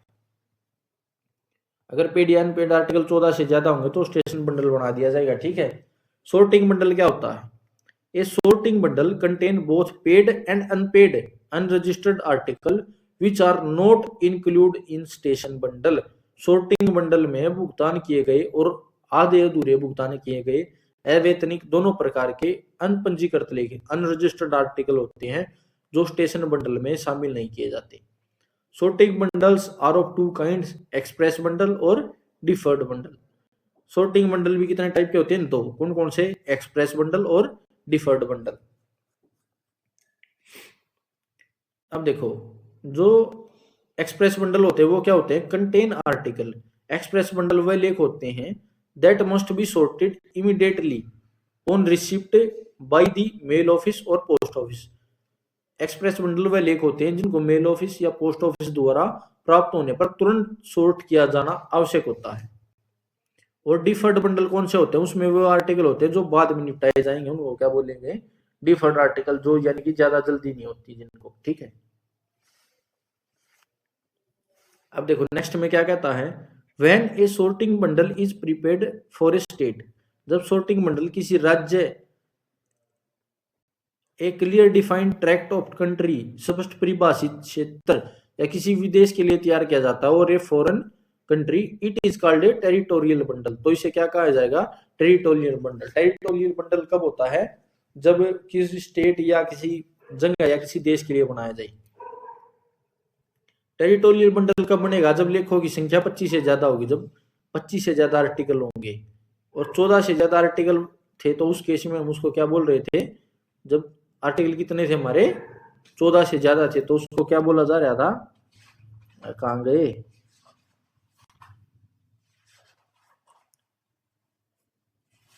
देखो, लेबल बंडल कितने होते हैं? 2 टाइप के, जिनमें बंडल बना दिए जाते हैं। कौन कौन से? Station bundle. स्टेशन बंडल कब होंगे? जब आर्टिकलों की संख्या कितने 14 से पेड होगी, अनपेड होगी। सॉर्टिंग वो होंगे बंडल होंगे जो जिसके अंदर क्या होंगे? पेड अनपेड आर्टिकल होंगे, और वो स्टेशन बंडल में नहीं होंगे, ठीक है ना। टेरिटोरियल हो गया था हमारा 25 से ज्यादा। 14 वाला मैंने भी करवाया था। 14 किसके अंदर होते हैं? स्टेशन बंडल के अंदर, ठीक है ना। लेबल बंडल क्या होते हैं हमारे? लेबल बंडल नोट ड्यू होते हैं। प्री सॉर्टेड बंडल क्या होते हैं? These are received from customers and from post office. तो जो गाहक और डाकघर से प्राप्त होते हैं उनको क्या बोलते हैं? Pre sorted bundles. अब आ जाते हैं डायरेक्ट चेक स्लिप के ऊपर। लेबल्ड आर्टिकल के ऊपर क्या होती है? चेक स्लिप लगी होती है। अब देखो चेक स्लिप क्या होती है? A check slip is a label tied on the top of a labelled bundle. Check slip एक लेबल होता है जिसे लेबल्ड बंडल के ऊपर बांधा जाता है। It is printed in different colours. इसे अलग अलग रंगों में मुद्रित किया जाता है। Pink for ordinary paid unpaid bundles. गुलाबी रंग किसका होता है? भुगतान और अवैतनिक बंडल के लिए। White for ordinary sorting bundles. सफेद सामान्य सॉर्टिंग बंडल के लिए। And blue with air mail for foreign mail bundles. जो नीला रंग है उसका प्रयोग किसके लिए किया जाता है, एयर मेल लिखा होता है, और विदेशी एयर बंडल के लिए। व्हाइट चेक स्लिप्स किसके लिए यूज्ड होती हैं, for both express and deferred bundles, दोनों के लिए, एक्सप्रेस के लिए भी और डिफर्ड के लिए भी। For express bundle 2 diagonal blue pencil lines are drawn on slip. Express bundle के लिए स्लिप पर नीले पेंसिल से 2 तिरछी रेखाएं खींची जाती हैं। एक्सप्रेस बंडल कौन से होते हैं, जिनको तुरंत शॉर्ट किया जाता है, और डिफर्ड जो कि बाद में शॉर्ट किए जाते हैं।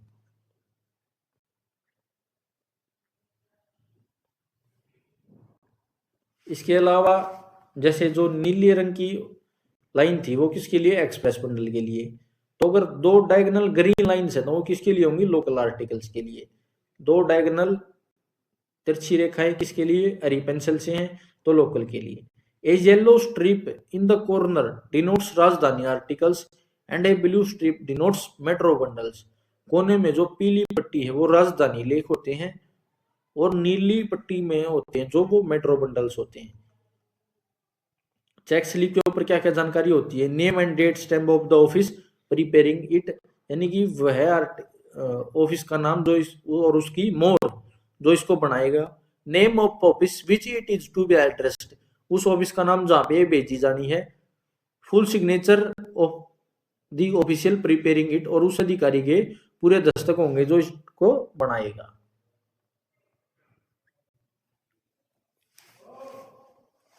For territorial bundle, territorial bundle के लिए क्या होता है, the state territory and the office where it is to be open are also shown. अगर कोई टेरिटोरियल बंडल है तो उसमें राज्य और क्षेत्र का नाम भी होगा जहां पे इस बंडल को खोला जाना है। ये इसका उदाहरण दे दिया, फिर उदाहरण में आपको बाद में दिखाएंगे, ठीक है। Money order check slip, money order check slip क्या होती है, this check slip MO70 is printed in red ink. यह चेक स्लिप जिसको MO70 बोला जाता है, सफेद या बादामी कागज पर लाल स्याही में मुद्रित होती है। प्रिंटेड रेड इंक के साथ प्रिंटेड होगी ऑन व्हाइट पेपर, सफेद और बादामी पेपर के ऊपर, and is used for preparing money order bundles. इसको मनी ऑर्डर के बंडल बनाने के लिए यूज किया जाएगा। Money MO means money order, और 70 मीन्स एक चेक स्लिप दिखाता है, और इस लाल स्याही से बनी होती है चेक स्लिप, और सफेद या फिर बादामी रंग के ऊपर इसको मुद्रित किया जाता है। The number of money orders included in the bundle must be noted on slip। Bundle में शामिल मनी ऑर्डरों की संख्या स्लिप पर जरूर लिखी होनी चाहिए। आगे समझ में। फिर आ जाता हमारा मेल बैग्स। मेल बैग्स क्या होते हैं, देखो। A mail bag contains registered and unregistered letter mails such as letters, postcard, book packets, pattern packet and also unregistered article। Mail bag में पंजीकृत अपंजीकृत दोनों प्रकार की डाक होती हैं, जैसे पत्र, पोस्टकार्ड, पुस्तक, पैकेट, पैटर्न पैकेट और अपंजीकृत parcel. Registered article are enclosed inside a registered bag. पंजीकृत लेख एक पंजीकृत बैग के भीतर ही रखे जाएंगे। वहन जब a packet bag is prescribed, जब एक रजिस्टर्ड पैकेट बैग का प्रावधान होता है। Every registered packets are dispatched inside the registered packet bag not inside the mail bag. जब रजिस्टर्ड पैकेट बैग का प्रावधान होता है तो बाहरी पंजीकृत पैकेट उसी से भेजे जाते हैं, मेल बैग में नहीं। मेल बैग के अंदर क्या होगा, मेल बैग दोनों टाइप के होते हैं, रजिस्टर भी और अनरजिस्टर भी, और इसके अंदर क्या क्या जाता है, letter, postcard, book packet, pattern packet and also unregistered parcel. और रजिस्टर्ड आर्टिकल किसके अंदर जाएंगे, रजिस्टर्ड बैग के अंदर। और जो रजिस्टर्ड पैकेट बैग होंगे जो वो कितने भारी हो वो मेल बैग में नहीं जाएंगे, वो किसके अंदर जाएंगे, रजिस्टर्ड पैकेट बैग के, ठीक है। When parcel bags are not prescribed, parcel mail article में also be placed inside the mail bag. जब पार्सल बैग का प्रावधान नहीं होता तब पार्सल आर्टिकल बैग में जा सकते हैं, ठीक है।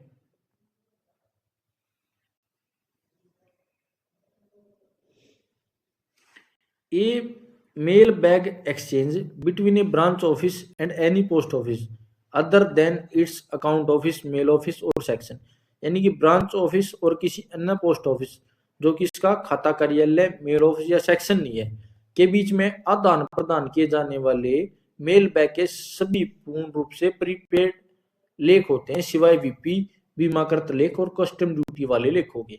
Mail bag exchange between a branch office and any post office contains fully prepaid articles.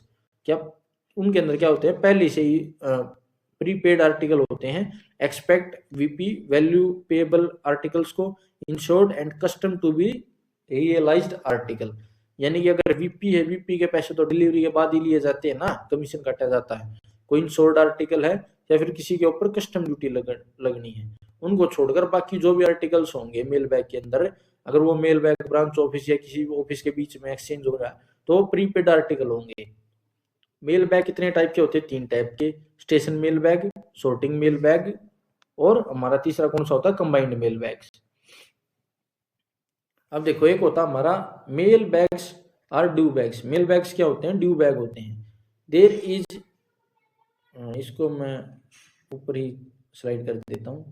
देखो mail bag exchange between a cash office and the sub office, नकद कार्यालय और उसके वित्त पोषित उपडाकर के बीच विनिमय होने वाला mail bag. Mail bags exchange between a cash office and a sub office, it finance will contain inside the registered bag a cash bag. नकद कार्यालय और जिस उप डाकघर को वह वित्त प्रदान करता है उनके बीच विनिमय किए जाने वाले मेल बैगों में रजिस्टर्ड बैग के अंदर एक कैश बैग भी होता है। यानी कि अगर कोई कैश भेजना है किसी एक ऑफिस को दूसरे ऑफिस में तो वो रजिस्टर्ड बैग के थ्रू भेजा जाएगा और उसको क्या बोलेंगे, कैश बैग बोलेंगे। This mail bags are shown with the distinguishing symbol F in the due mail list of the cash office, the sub office and all office through which they transit। यानी कि ऐसे mail बैगों को F चिन्ह द्वारा cash office, सब office तथा जिन कार्यालयों से होकर वे गुजरते हैं उनके ड्यू मेल लिस्ट में दिखाया जाता है। यानी कैश बैग है जो उसको कैसे दिखाया जाएगा, F से डिनोट करके दिखाया जाएगा। नेक्स्ट देखो नोट क्या है, इफ द एडोब सर्कल, यदि परिमंडल अधीक्षक considers it advantageous that the registered bag should not be sent inside the mail bag, it may be forwarded separately। यदि परिमंडल अधीक्षक यह ठीक समझे कि रजिस्टर्ड बैग को मेल बैग के अंदर नहीं भेजा जाना चाहिए तो इसे अलग से भेजा जा सकता है। किसको, रजिस्टर्ड बैग को। अगले में क्या कहता है, ऑल बैग, सभी bag including L bag, L bag सहित, मस्ट बी सील्ड, उनको सील किया जाना चाहिए, विदाउट एक्सेप्शन, अनिवार्य रूप से सील किए जाने चाहिए। जितने भी बैग हैं एल बैग सहित उनको सभी को सील करके भेजा जाएगा। This arrangement must be clearly mentioned. तो देखो जो एल बैग वगैरह जितने भी बैग उनको क्या किया जाना चाहिए, सभी को सील्ड किया जाना चाहिए और जो अरेंजमेंट हो उसको क्लियरली मेंशन किया जाना चाहिए in due mail and routine list. इस व्यवस्था का स्पष्ट उल्लेख ड्यू मेल व रूटीन लिस्ट में बताना चाहिए। अब आ जाता हमारा air mail bag. Air mail bag क्या होता है, देखो a mail bag containing registered and unregistered article meant for carriage by air under the all up scheme is called air mail bag. All up योजना के अंतर्गत हवाई मार्ग से भेजे जाने वाले पंजीकृत और अपंजीकृत लेखों वाला मेल बैग एयर मेल कहलाता है। It must not contain article not intended to be carried by air. ऐसे इसके अंदर ऐसे लेख नहीं होने चाहिए जो हवाई मार्ग से भेजने के लिए निर्धारित ना हो। जैसे कुछ भी एक्सप्लोजन वगैरह, कुछ भी ऐसी चीज है जो कि एयर मेल के अंदर अलाउड नहीं है, वो नहीं होनी चाहिए। A blue dosity bag should normally be used for closing an air mail bag. Air mail bag बंद करने के लिए सामान्यतः नीले 2 सूती बैग का प्रयोग किया जाता है। ऊपर भी बताया था ये चीज, ठीक है। नोट 1 देखो क्या कहता है, if there is no article for dispatch in particular air mail bag, यदि किसी एयर मेल बैग में भेजने हेतु कोई लेख नहीं है, a nil bag need not be closed but an entry should be made in delivery bill. तो नील बैग बंद करने की आवश्यकता नहीं है लेकिन डिलीवरी बिल में उचित प्रविष्टि होनी चाहिए, यानी कि आपको नोट करना पड़ेगा, एंट्री करनी पड़ेगी। If the number of article is less than 50, यदि लेखों की संख्या 50 से कम है, and there is no insured article or air parcel, और यदि कोई बीमाकृत लेख या एयर पार्सल नहीं है, an air mail cover of suitable size should be used instead of a bag, तो बैग की जगह उपयुक्त आकार के एयरमेल कवर का प्रयोग किया जाना चाहिए। नोट 2 में देखो क्या कहता है, When an air parcel is sent inside an airmail bag, जब एक एयरमेल बैग के अंदर भेजा जाता है, एयरमेल पार्सल को एयर बैग के अंदर भेजा जाता है, the bag label must be bear a superscription CAP, तो बैग के लेबल पर CAP अंकित होना चाहिए। यानी जब एयर पार्सल किसी भी एयर बैग में भेजा जाता है तो उसके ऊपर क्या लिखा जाना चाहिए, उसके ऊपर लिखा जाना चाहिए CAP। यहां तक सभी को क्लियर?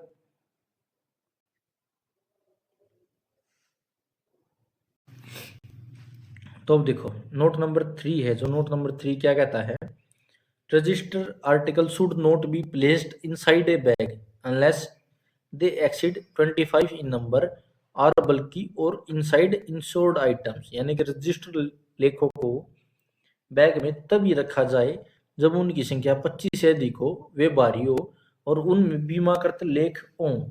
ठीक है, यानी कि या तो 25 से ज्यादा हो तभी उनको क्या करेंगे, बैग में रखेंगे। अदरवाइज अन्यथा they must be bundled crosswise, तो उनको रजिस्टर्ड सूची में के साथ क्रॉस वाइज बांधकर with the registered list tied with a check slip marked registered and sealed with the registration seal, अन्यथा उन्हें रजिस्टर्ड सूची में के साथ क्रॉस वाइज बांधकर रजिस्टर्ड नाम की एक चेक स्लिप लगाकर रजिस्ट्रेशन सील से सील करना चाहिए। ठीक है, नेक्स्ट क्या कहता है, the bundle must be tied lengthwise and breadthwise so that no article become loose, तो गठड़ी को लंबाई और चौड़ाई दोनों दिशाओं में बांधा जाए ताकि कोई लेख ढीला ना हो। This bundle may then be placed inside the airmail cover or bag, और इस गठड़ी को एयरमेल कवर या एयरवेल बैग में बांध के रखा जा सकता है। अब देखो क्या कहता है, When registered bag are used inside airmail bags, जब एयरमेल बैग के अंदर रजिस्टर्ड बैग रखे जाते हैं, normal rules for closing registered bag must be followed, तो रजिस्टर्ड बैग बंद करने के लिए सामान्य नियम लागू होंगे। If A bag is used for registered articles fewer than 25 due to bulk or size, a remark must be made on the registered list, यदि आकार वजन के कारण 25 से कम लेखों को बैग में रखा जाता है तो रजिस्टर्ड सूची पर उसका उल्लेख होना जरूरी है। नोट नंबर 4 क्या कहता है, दी वेट ऑफ एयरमेल बैग और air TB should not exceed 30 kg, airmail bag या एयर टीबी का वजन 30 किलोग्राम से अधिक नहीं होना चाहिए। उसके बाद क्या आता है हमारा रजिस्टर्ड बंडल। रजिस्टर्ड बंडल देखो क्या होते हैं, जैसे रजिस्टर्ड बंडल होंगे उसके बाद हमारे रजिस्टर्ड बैग शुरू हो जाएंगे, और अब इसके बाद बैक टू बैक बहुत सारे हमारे बैग्स आएंगे, और बैग्स के बाद जैसे ड्यू बैग होता है, क्लोज बैग होता है, रजिस्टर्ड बैग होता है, तो जो आपके बैग आएंगे बैग के बाद हमारा इसके बाद थोड़ा सा काम रहेगा, यानी कि हम इस क्लास को जल्दी ही खत्म करने वाले हैं। हमारी 27 अब रजिस्टर्ड बंडल आ गया, इसके बाद आएंगे registered bundle from customer 27A, फिर registered bag, speed post bag, और बैग के बाद टेलीग्राफ कवर और changing section connection sections rule A and B।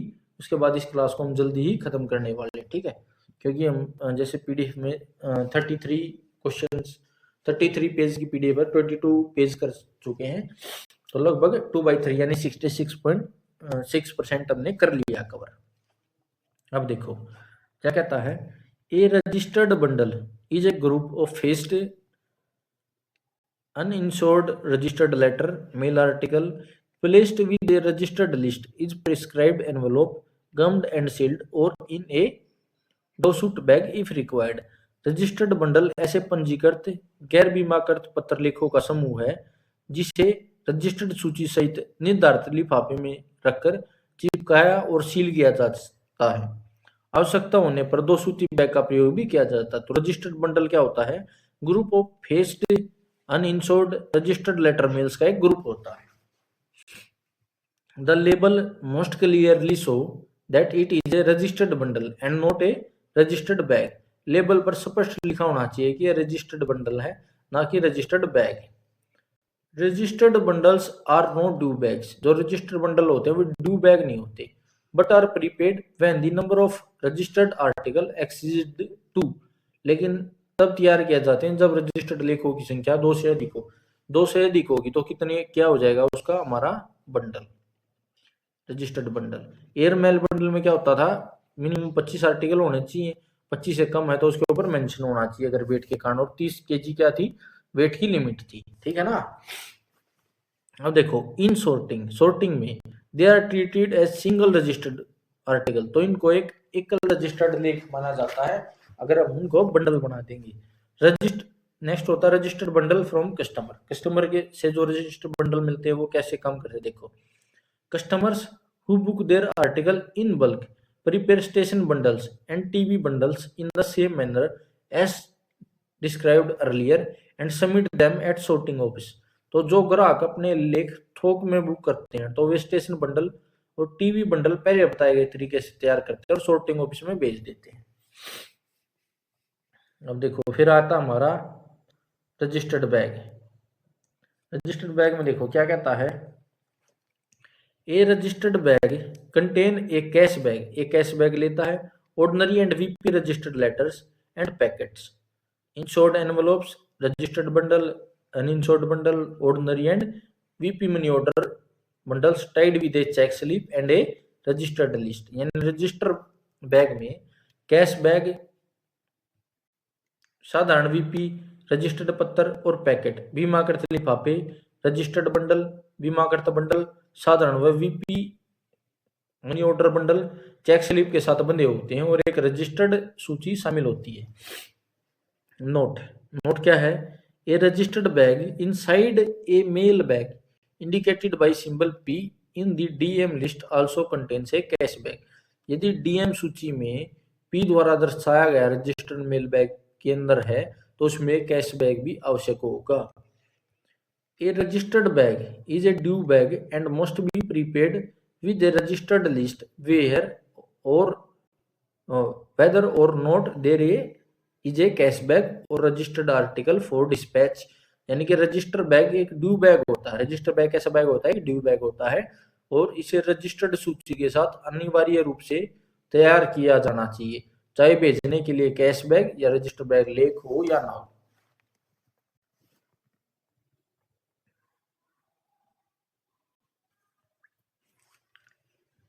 The registered list inside registered bags, register bag जिनमें that are prescribed to contain a cash bag must bear in addition to registration date stamp the impression of treasury date stamp of the closing the bag।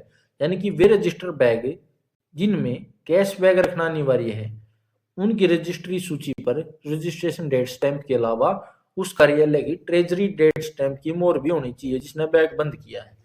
यानी कि अगर किसी registration bag के अंदर cash bag रख रहे हैं तो रजिस्टर्ड सूची पर जो रजिस्टर्ड सूची होगी उसके ऊपर डेट स्टैंप तो होगी, इंप्रेशन होगा। इसके अलावा impression of treasury date stamp of the office closing the bag. यानी कि जो बैग जो ऑफिस उस बैग को क्लोज कर रहा है, जो ट्रेजरी से जिस ट्रेजरी से वो कैश आ रहा है उस ट्रेजरी की भी मोहर होनी बहुत जरूरी है। आ गया समझ। Where there is no treasury date stamp, the round money order stamp of the sub postmaster is used। जहां ट्रेजरी स्टैंप उपलब्ध नहीं है वहां सब पोस्टमास्टर की गोल्ड मनी ऑर्डर मोहर लगाई जानी चाहिए। यानी ये मनी ऑर्डर का भी मतलब क्या हो गया कि पैसे भेज रखे हैं इसमें, ठीक है ना। नेक्स्ट देखो speed post bag. The bag contain speed post article, speed post money order and A speed post list. एक वह बैग जिसमें स्पीड पोस्ट लेख होते हैं, स्पीड पोस्ट मनी ऑर्डर होता है और स्पीड पोस्ट की सूची होता है, उसको क्या बोलते हैं, स्पीड पोस्ट बैग।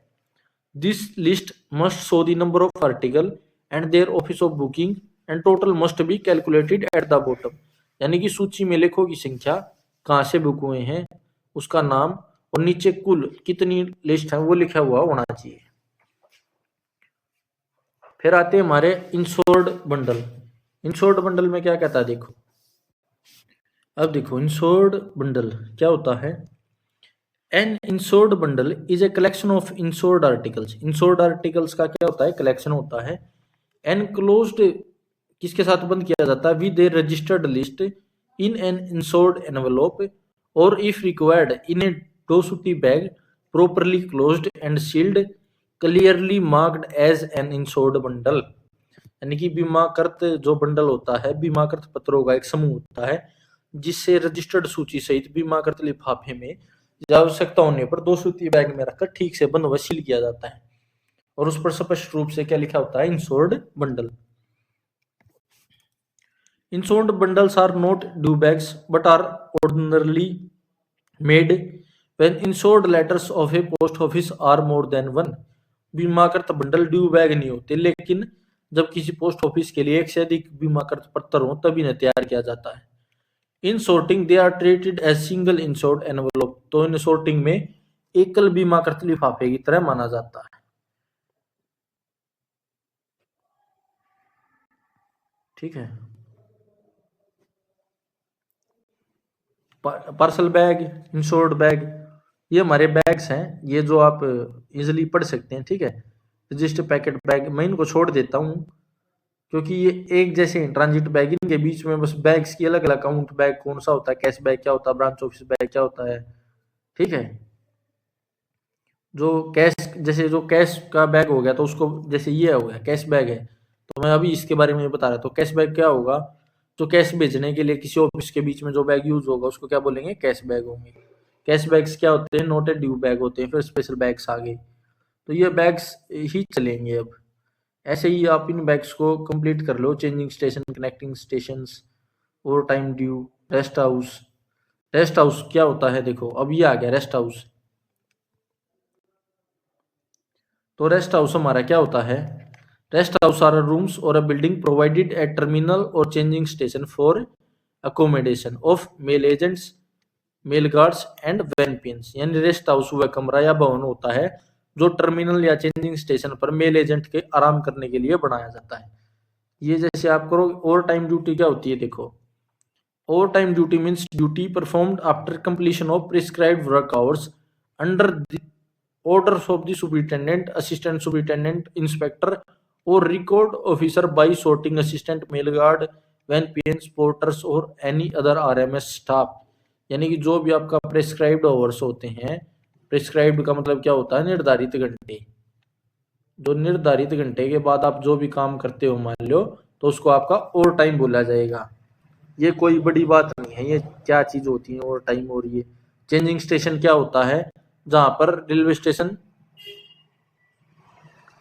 जहां पर a railway station where beats of two transit sections meet and where mails brought by one section are handed over to other is called changing station. यानी एक बीट है जो रेलवे स्टेशन पर, जहां पे एक बीट के दूसरे बीट के साथ चेंज करेंगे, वो ये चीज होती है। तो अब इनको छोड़ के रेस्ट हाउस हो गया, डिलीटेड हो गया, टीबी हो गया, इसको भी छोड़ देते हैं हम। प्रेस पैकेट्स, अब देखो यहां से होता है मेन और इम्पोर्टेंट खेल शुरू। ठीक है। बैग्स में से आपसे बस क्या पूछेगा, बैग्स जो पीडीएफ प्रोवाइड करवा दी जाए इसकी एक अलग से लिस्ट बनाना। आप आपसे ये पूछा कौन सा बैग ड्यू बैग होता है, ठीक है, और कौन सा बैग ड्यू बैग नहीं होता। ये चीज होती है इंपोर्टेंट बस इसके अंदर, और कुछ नहीं होता। अब देखो press notes, press notes, sorry notes बोल रहा मैं, प्रेस पैकेट। प्रेस पैकेट क्या होता है, a press packet is a packet containing newspaper intended for sale by a recognized news agent and marked for delivery from the railway mail service van at a railway station to which it is addressed। यानी press packet वह packet होता है जिसमें अखबार होते हैं जिन्हें किसी मान्यता प्राप्त समाचार पत्र विक्रेता द्वारा बेचने हेतु भेजा जाता है और जिसे संबंधित रेलवे स्टेशन पर रेल मेल सर्विस वैन से वितरण हेतु चिन्हित करता है। फिर आता हमारा सबसे इंपॉर्टेंट, मोस्ट इंपॉर्टेंट, जो बहुत ज्यादा बार रिपीट हुए हैं पेपर्स के अंदर, वो क्या होता है, पूछता है ए ऑर्डर क्या होता है और बी ऑर्डर क्या होता है। देखो ए ऑर्डर क्या होता है, a orders are order issued by the superintendent RMS prescribing changes in sorting list. A order RMS अधीक्षक द्वारा जारी किया जाता है, उसमें क्या किया जाता है, इसके अंदर सॉर्टिंग सूची में परिवर्तन किए जाते हैं। बी ऑर्डर्स क्या होता है, B orders are order issued by superintendent RMS. ये भी बी ऑर्डर आरएमएस अधीक्षक द्वारा जारी किए जाते हैं for guiding subordinates in performing their duties in mail office, or all subjects expect alternation in sorting list। इसमें कर्मचारियों को मेल ऑफिस में अपने कर्तव्य के पालन में मार्गदर्शन दिया जाता है सिवाय sorting सूची में परिवर्तन के। मान लो अगर जो आरएमएस में से आरएमएस का जो सुपरिटेंडेंट होता है वो कोई ऑर्डर देता है और उस ऑर्डर में अगर जो सॉर्टिंग लिस्ट है उसमें चेंज करना तो उसको बोलेंगे ए ऑर्डर, और उसको छोड़ के और कोई भी काम या कोई भी ऑर्डर है तो उसको बोलेंगे हम ऑर्डर बी। ठीक है। The letter T is prescribed to be for B orders issued in connection with disposal of camp articles and camp bags for high officials on tour. यानी कि उच्च अधिकारियों के दौरे के दौरान कैंप लेखों और कैंप बैगों के निपटान के संबंधित बी ऑर्डर्स के पहले टी लगाया जाता है, अर्थात टीबी ऑर्डर्स। तो टीबी ऑर्डर्स क्या हो गए हमारे, जो भी उच्च अधिकारियों के दौरे के दौरान जो भी कैंप में आर्टिकल्स होते हैं और कैंप बैग्स होते हैं उनके डिस्पोजल के लिए जो ऑर्डर दिए जाते हैं उनको टीबी ऑर्डर्स कहते हैं। ठीक है। 48 जो हमारी डेफिनेशन है वो रिमूव कर दी गई है। 49 वर्क पेपर क्या होता है? Work papers are documents received and dispatched by a set of transit section or mail office as well as abstract and other papers prepared while on duty. यानी कि वर्क पेपर वो दस्तावेज हैं जो transit section या mail office के किसी set द्वारा प्राप्त या प्रोसेसित किए जाते हैं तथा वो सारांश और अन्य दस्तावेजों के कार्य के दौरान किए जाते हैं। ठीक है। टीबी ऑर्डर्स क्या हो गया? 50 51 भी हमारी हटा दी गई है, 52 53 भी। Due bags and sorting list देखो, ड्यू मेल और सॉर्टिंग लिस्ट क्या होती है? The due mail list shows details of bag to be received and dispatch by a mail office transit section. यानी ड्यू मेल सूची उन बैगों का विवरण होती है जिन्हें मेल ऑफिस ट्रांजिट सेक्शन द्वारा प्राप्त और प्रोसेसित किया जाता है, भेजा जाता है। ये क्या क्या दिखाती है? In what case mail list are to be sent and received with loose bags. किन परिस्थितियों में लूज बैगों के साथ मेल सूची भेजना या मिली है। इसके बाद और क्या दिखाएगी? When transit bags are to be used, यानी कब ट्रांजिट बैगों का उपयोग किया जाना चाहिए। वो सब चीजें क्या दिखाती हैं? ये सूची दिखाती है।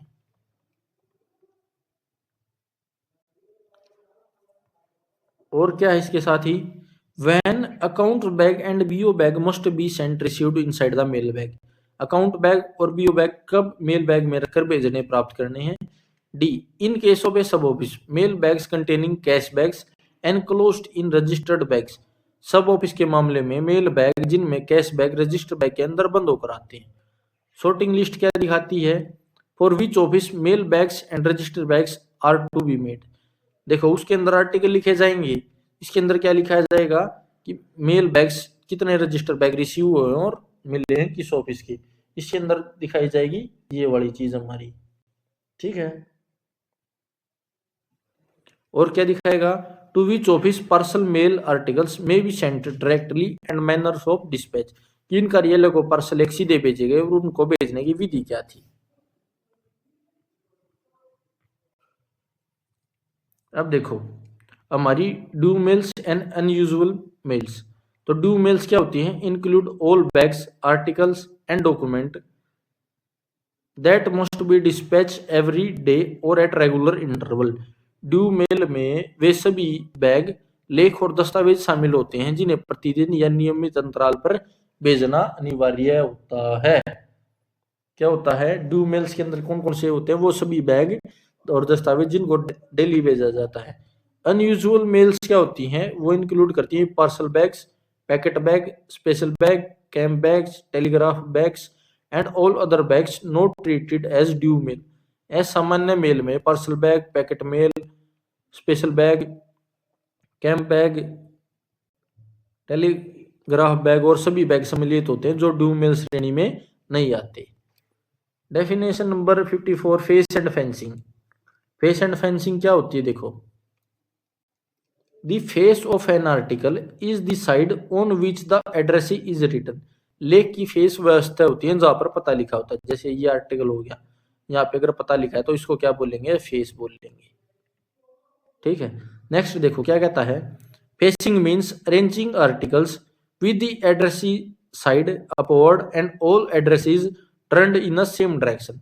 फेसिंग का अर्थ है लेखों को इस प्रकार व्यवस्थित करना चाहिए कि पता ऊपर की और सभी पते एक ही दिशा की ओर।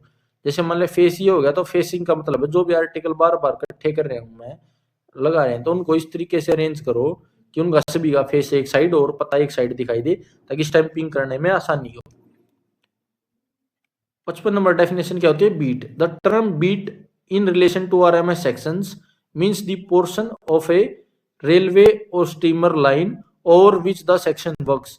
तो बीट क्या होती है आरएमएस के संदर्भ में, बीट का अर्थ उस रेलवे या स्टीमर लाइन का हिस्सा है जिस पर वह सेक्शन काम करता है।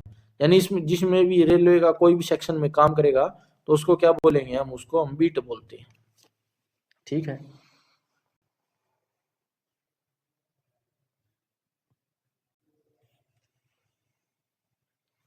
और बीट एक होती है पोस्टल, जब इसका रिलेशन किसके साथ होगा, पोस्टल ओवरसीयर के साथ और delivery agent such as postman और विलेज पोस्टमैन के साथ इसका संबंध होगा बीट का।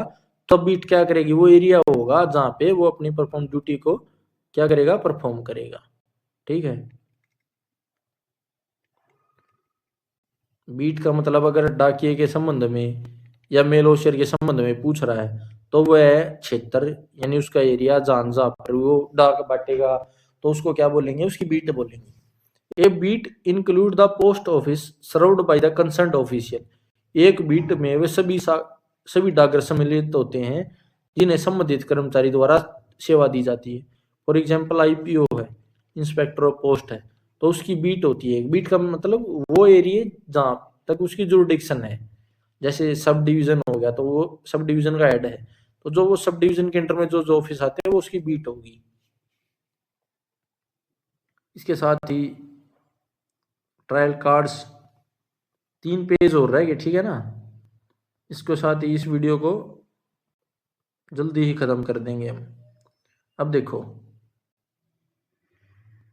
क्लास बहुत ज्यादा लंबी होगी लेकिन 7 क्वेश्चन इसी क्लास से आएंगे।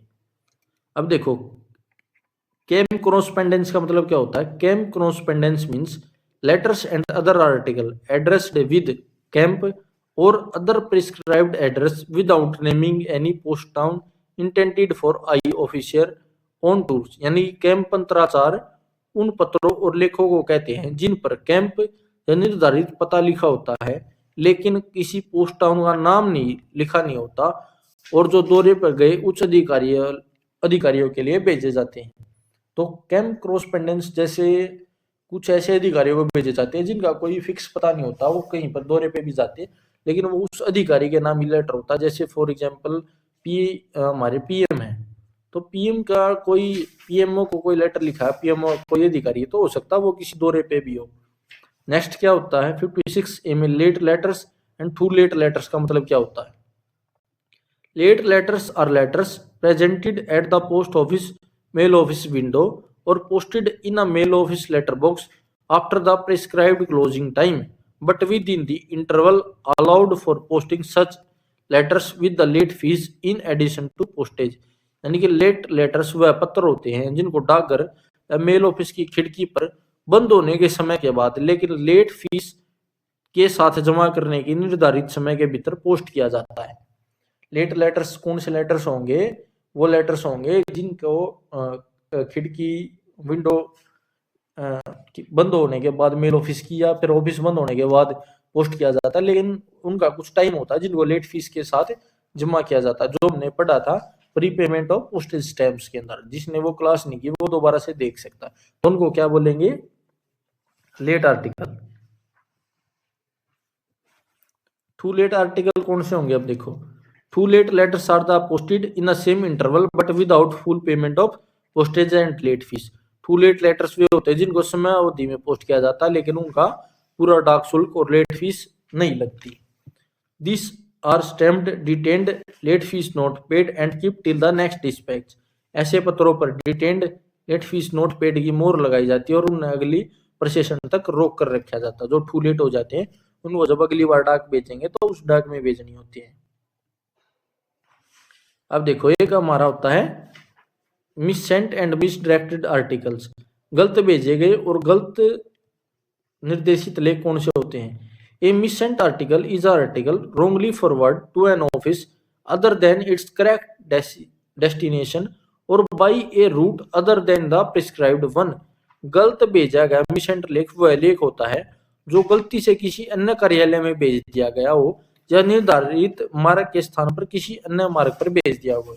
मिस सेंट का मतलब क्या होता है? कोई डाक जैसे किसी दूसरे ऑफिस में जानी थी और गलती से आपके ऑफिस में आएगी तो वो मिस सेंट है। जैसे मिस सेंट का तो सभी को पता होगा, जो डाक सॉर्टिंग करते हैं तो मिस सेंट का एक रीमार्क भी होता है। तो a misdirected article is a vernacular article on which the office of posting as written an incorrect English destination. Misdirected लेख वह देसी भाषा वर्नाकुलर में लिखा लेख होता है जिस पर पोस्टिंग कार्यालय ने गलत अंग्रेजी एड्रेस लिख दिया। फिर हमारे आते हैं ट्रायल कार्ड्स। देखो ट्रायल कार्ड्स क्या होता है? Trial cards are a service post card M26A। इसको क्या बोला जाता है? Trial card use to determine the relative advantage of alternative mail routes or to know the cause of delay in disposal of a article. Trial card सेवा card post card form M26A होते हैं जिन्हें विभिन्न mail मार्गों के लाभ की तुलना करने या लेखों में देरी के कारणों का पता लगाने के लिए उपयोग किया जाता है। जो ट्रायल कार्ड होता है उसके ऊपर क्या होता है? सोर्स ऑफ रिसिप्ट प्राप्ति का स्रोत, रिमार्क, मिसकनेक्शन टिप्पणी या मिसकनेक्शन, मैनर ऑफ डिस्पोजल निपटाने की विधि, डेट स्टैंप ऑफ ऑफिस और सेक्शन कार्यालय सेक्शन की दिनांक मोर, signature of head sorting assistant post master supervision or जो वहां का अधिकारी होता है उस अधिकारी के साइन होते हैं। इसके अलावा क्या होता है? All this sections must be carefully filled by each office और section handling the trial card.